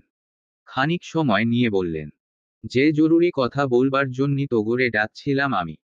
শোন, আমি আমার সব নাতি নাতনিরেই সমান ভালোবাসি। আমি চাই সকলে যেন সুখে থাহে। মান্তাসার পর এবার নীলুর বিয়া নিয়া চিন্তা থাহি আমি। আমার সোনার মানিকটা কোনে যাইব, কেমনে থাকবো এই নিয়াই ভাবি আমি।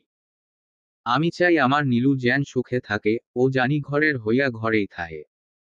তাই আমি চাইতেছি স্মরণের লোগে নীলুর বিয়া দিয়া নীলুরে আমাগোর বাড়ি রাখতি।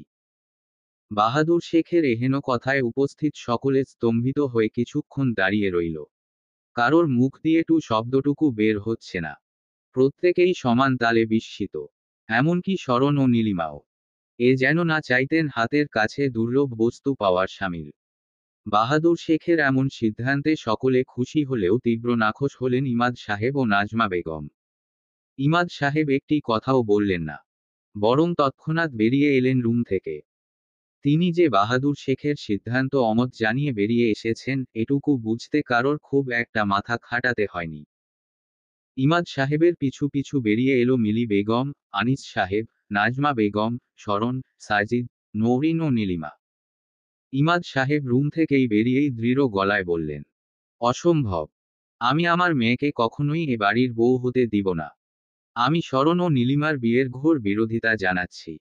এ বিয়ে আমি হতে দিব না। নাজমা বেগমও কম যান না। চাচাতো ভাইয়ের এ কাণ্ডে তার পায়ের রক্ত যেন মাথায় উঠে গেল। তিনিও তেজস্বী গলায় বললেন, আমার ছেলেকে রিজেক্ট করার সাহস কোত্থেকে পেলি তুই? আমি তোর মেয়েকে রিজেক্ট করছি ইমাদ। আমার ছেলের সাথে কখনোই তোর মেয়ের বিয়ে দিব না। কখনোই না। শেখ বাড়ির পরিবেশ উষ্ণ। দুঃখ ভারাক্রান্ত মহল মুহূর্তেই সরগরম হয়ে উঠেছে ইমাদ সাহেবের ভয়ঙ্কর সিদ্ধান্তে। উপস্থিত সকলেই হতভম্ব তার এহেন সিদ্ধান্তে। তার এই সিদ্ধান্তটুকু সকলের হজম হবার পূর্বেই নাজমা বেগম ইমাদ সাহেবের সিদ্ধান্তের পরিপ্রেক্ষিতে নিজের সিদ্ধান্ত জানালেন। এ যেন চাচাতো দুই ভাই বোনের মধ্যে ছোটবেলার লড়াই চলছে, দুজনের শত্রুতা যে ছেলে মেয়ের বিয়ে না করানো অবধি এসে ঠেকে যাবে তা কেউই কল্পনা করেনি। বাহাদুর শেখের নিকট মাসুদা বেগম ও আসমানি বেগম বাদে সবাই ডাইনিংয়ে উপস্থিত হয়েছে। শরণ ও নীলিমার অবস্থাও ভয়াবহ। কিছুক্ষণ পূর্বেই তাদের জীবনে ক্ষণিকের জন্য সুখ এসেছিল। বাহাদুর শেখের সিদ্ধান্তে তারা ভীষণ খুশি হয়েছিল। এ যেন মেঘ না চাইতেও বৃষ্টি পাবার মতো পরিস্থিতি। অথচ মুহূর্তেই তাদের এই সুখের জোয়ারে ভাটা পড়ে। একে একে নীলিমার বাবা ও শরণের মায়ের সিদ্ধান্তে সুখের হাওয়া কর্পূরের ন্যায় উবে যায়। নীলিমার মুখশ্রীতে কালো মেঘের ঘনঘটার দেখা দেয়। এই তো সুখ হাসি হাসি করছিল। কিন্তু বাবার এমন হঠকারী সিদ্ধান্তে সবকিছু বোধহয় শেষ হয়ে যাবে। আনিস সাহেব বিস্ময় নিয়ে এগিয়ে এলেন। নাজমা বেগমের উদ্দেশ্যে গমগমে গলায় জিজ্ঞেস করলেন, এসব কি বলছো নাজমা? মাথা ঠিক আছে? নাজমা বেগম তেতে উঠে বললেন, আমাকে বলার আগে তোমার বোন জামাইকে বলো। ওই আগে সিদ্ধান্ত জানিয়েছে। আনিস সাহেব এবার ইমাদ সাহেবকে জিজ্ঞেস করলেন, ইমাদ, তুমি তো বুঝদারের মতো কাজ করো। আব্বা মৃতত্ব শয্যায়। এমন অবস্থায় তুমি হুট করেই একটা সিদ্ধান্ত দিয়ে দিলে। আগে পিছে কিছু ভাবার প্রয়োজন বোধ করলে না? ইমাদ সাহেব গম্ভীর গলায় বললেন, দেখুন ভাইজান, আমি সব জেনে বুঝেই সিদ্ধান্ত নিয়েছি। আব্বার অবস্থা ভালো না জানি, কিন্তু তাই বলে কি আব্বার সিদ্ধান্ত মাথা পেতে নিয়ে আমার মেয়ের জীবন নষ্ট করব? আনিস সাহেব বিস্মিত গলায় বললেন, শরণের সাথে নীলুর বিয়েকে তুমি ওর জীবন নষ্ট করার সাথে তুলনা করছো। তুমি একটু বাড়াবাড়ি করছো না ইমাদ? আব্বা যা সিদ্ধান্ত নিয়েছে জেনে বুঝেই নিয়েছে। ঘরের মেয়েকে ঘরে রাখতে চাচ্ছে সে। আর তুমি? ঘরের মেয়েকে ঘরে রাখা লাগবে না ভাইজান। একজন বাবা হিসেবে আমার চেয়ে ভালো কেউই বুঝবে না নীলুর জন্য কোন ছেলে ভালো, কোন ছেলে খারাপ। এখন সব কথার এক কথা, আমি শরণের সাথে এ বিয়ে মানি না। নাজমা বেগমও এগিয়ে বললেন, আমিও এ বিয়ে মানি না। বলেই তিনি ইমাদের দিকে তীক্ষ্ণ চোখে চেয়ে বললেন, আমার শরণও তোর মেয়েকে বিয়ে করার জন্য বসে নেই। ওর জন্য আরও ভালো ভালো মেয়ে আছে। ইমাদ সাহেবও কড়া জবাব দিলেন, আমার মেয়েও তোর ছেলের চেয়ে ভালো ছেলে পাবে নাজমা। দেখে নিস। দুজনের এমন অবাঞ্ছিত ঝগড়া দেখে আনিস সাহেব গর্জে উঠলেন। বললেন, কি পেয়েছো তোমরা হুম? লাই দিতে দিতে মাথায় উঠে যাচ্ছ। বয়স তো কম হলো না। এখনো বাচ্চাদের মতো ঝগড়া করো কোন মুখ নিয়ে? বিয়ে কি ছেলে খেলা? দুজন অকারণে জেদ ধরে বসে আছো বিয়ে দিবে না বলে। আনোয়ার সাহেবও এবার এগিয়ে এলেন। তবে তিনি যথাসম্ভব নম্র গলায় ইমাদ সাহেবকে বললেন, দেখেন ভাইজান, ছেলে মেয়ে দুজনই আমাদের। ওদের ভালোমন্দ আমাদেরই চিন্তা করতে হবে। আব্বার তো বয়স হয়েছে। আমাদের সবার চেয়ে সে বেশি দিন দুনিয়া নিয়ে অভিজ্ঞতা অর্জন করেছে। সে যা সিদ্ধান্ত দিয়েছে তা কিন্তু ভুল না। আজকাল কিন্তু যুগ অনেক খারাপ ভাইজান। আমাদের নীলু কোন বাড়িতে যাবে, কেমন ছেলের সাথে বিয়ে হবে, তার আচরণ কেমন হবে, এসব নিয়ে দুশ্চিন্তা করার চেয়ে মেয়েকে ঘরেই বিয়ে দেয়া ভালো না? যেখানে আমাদের সুযোগ আছে। আর এমনও তো নয় যে শরণ খারাপ ছেলে। ইমাদ সাহেব মুহূর্তেই প্রত্যুত্তর দিলেন, শরণ খারাপ না, কিন্তু শরণের মা তো খারাপ। নাজমা আমার মেয়েটাকে পেয়ে আমার উপর প্রতিশোধ না তুলে। এ কথা শুনে নাজমা বেগম হায় হায় করতে করতে আশ্চর্যান্বিত হলেন, গলা উঁচিয়ে বললেন, তুই জানিস আমি নীলুকে কত আদর করি ইমাদ। ও তোর মেয়ে হওয়ার আগে মিলির মেয়ে। আমার ভাগ্নি। তোর মতো নিচু চিন্তাভাবনা নিয়ে চলি না আমি। ইমাদ সাহেব কিছু বলতে যাবেন এর পূর্বেই মিলি বেগম এসে ইমাদ সাহেবকে বাধা দিলেন। আজ প্রথমবারের মতো স্বামীর প্রতি তার বিতৃষ্ণা আসছে। অন্য কথায় বলতে গেলে ইমাদ সাহেবের এমন ব্যবহারে ঘৃণা আসছে তার। মিলি বেগম প্রবল বিতৃষ্ণা নিয়ে বললেন, তুমি যে আমার আব্বাকে ন্যূনতম সম্মানটুকু করো না তা আজ বুঝলাম ইমাদ। একজন বৃদ্ধ মানুষ, যে কি না মৃত্যু সজ্জায়, তার ইচ্ছে পূরণের চেয়ে তোমার খোড়া যুক্তি দিয়ে মেয়ের বিয়ে ভাঙাচ্ছ। ইমাদ সাহেব কিছু বললেন না। তিনি মেয়ের ভবিষ্যতের চিন্তায় ভীষণ চিন্তিত। নাজমা যদি ভবিষ্যতে কোনোদিন নীলিমাকে কষ্ট দেওয়ার চেষ্টা করে, যদি নীলিমার সংসার ভাঙার চেষ্টা করে, তবে এসব উল্টাপাল্টা চিন্তায় বিভোর হয়ে আছেন তিনি। মিলি বেগম ফের বললেন, তুমি কি ভাবছো আমাদের মেয়ে খারাপ থাকবে? আরে শরণের সাথে বিয়ে হলে ও সবচেয়ে বেশি সুখে থাকবে। ইমাদ সাহেব এবার বললেন, এই গ্যারান্টি তোমাকে কে দিয়েছে মিলি? বড়দের সিদ্ধান্ত যে সব সময় ভালো হবে এটারও তো কোনো গ্যারান্টি নেই। আমি আব্বাকে সম্মান করি, কিন্তু তাই বলে যার তার হাতে আমার মেয়েকে তুলে দিব না আমি। নাজমা বেগম ফের ফুঁসে উঠলেন। বললেন, যার তার কাছে বলতে কি বুঝাতে চাচ্ছিস ইমাদ? আমার ছেলেকে এতটাও সহজলভ্য বানাইনি আমি। ওকে যার তার বলিস কোন সাহসে? শরণ ত্যক্ত বিরক্ত। প্রচণ্ড রাগে তার শরীর মৃদু কাঁপছে। এতক্ষণ চুপ ছিল ভদ্রতার খাতিরে। বড়দের মাঝে নাক গলাবে না বলেই নিজেকে নীরব রেখেছিল। কিন্তু তার মা ও ফুপার অযৌক্তিক আচরণ ও ঝগড়া দেখে সে নিজেকে নিয়ন্ত্রণ করতে পারল না। অনেক হয়েছে চুপ থাকা। এবার কিছু না বললে কাপুরুষের মতো আচরণ করা হবে। আর এই কাপুরুষতার ফল হিসেবে নীলিমাকে সারা জীবনের জন্য হারাতে হবে। শরণ গর্জে উঠল। উচ্চ আওয়াজে বলল, ব্যাস অনেক হয়েছে তোমাদের ঝগড়া। আমি কারোর যুক্তি মানব না। আমি দাদার সিদ্ধান্ত অনুসারে নীলিমাকেই বিয়ে করব। শরণের এহেন কথায় উপস্থিত সকলে বিস্মিত হল, শুধুমাত্র তারা বাদে যারা এ নিয়ে পূর্ব হতেই অবগত। শরণ এবার আরও যোগ করল, আর এই সিদ্ধান্ত থেকে আমি পিছপা হব না। কারণ আমি নীলিমাকে ভালোবাসি। বিয়ে করলে ওকেই করব। শেখ পরিবারে যেন ছোটখাটো একটা বম নিক্ষেপ করল শরণ। বাকি সবাই যতটা না বিস্মিত হয়েছে তার তুলনায় অধিক বিস্মিত হয়েছেন ইমাদ সাহেব ও নাজমা বেগম। দুজনে হতভম্ব দৃষ্টিতে শরণের দিকে চেয়ে আছে। ওদিকে নীলিমা দাঁড়িয়ে আছে নত দৃষ্টিতে। সে অপেক্ষা করছিল কখন শরণ কিছু বলবে, কখন এ দুশ্চিন্তার অন্ত হবে। শরণের এই সামান্য বলাটুকুই তার হৃদয়ে প্রশান্তি এনে দিয়েছে। নাজমা বেগম স্তম্ভিত গলায় বললেন, এসব কি বলছিস শরণ? তুই আর নীলিমা? কিন্তু কিভাবে? শরণ এবার এগিয়ে এলো নীলিমার কাছে। সকলকে সাক্ষ্য রেখে নীলিমার হাতের মুঠোয় নিজের হাতে ডুবিয়ে দিল। শক্ত হাতে তার হাত ধরে বলল, যেভাবেই হোক মা, আমি নীলিমাকে ছাড়ব না। তোমাদের এই ইউজলেস ঝগড়া, কথা কাটাকাটি আমাদের ওপর কোনো ইফেক্ট ফেলবে না। আর আমি এটা বুঝছি না, যেখানে দাদা নিজের সিদ্ধান্ত জানিয়ে দিয়েছে সেখানে তোমরা বাগড়া দিচ্ছ কেন? দাদা যে আমাদের পরিবারের সবচেয়ে বয়স্ক এবং সম্মানীয় মানুষ, সেটা কি ভুলে বসেছ মা? এবার ইমাদ সাহেবকে উদ্দেশ্য করে বলল, আর ফুপা, আপনার কাছ থেকে এটা আশা করিনি। অন্তত আপনি একটু বুঝদারের মতো আচরণ করতে পারতেন। জানি আপনি নীলিমাকে অনেক ভালোবাসেন, ওকে নিয়ে চিন্তা করবেন, এটাই স্বাভাবিক। কিন্তু তাই বলে বাছবিচারবিহীন একটা সিদ্ধান্ত জানিয়ে দিলেন। আপনি যেমন নীলিমাকে ভালোবাসেন, আমিও ওকে ভালোবাসি। আর এ হাত ধরেছি ছেড়ে দেওয়ার জন্য নয়, সারা জীবন ওকে নিজের করে রাখার জন্য, ওকে আগলে রাখার জন্য। চলবে। গল্প প্রেমার নেশা, তৃতীয় পর্ব। লেখনীতে সারা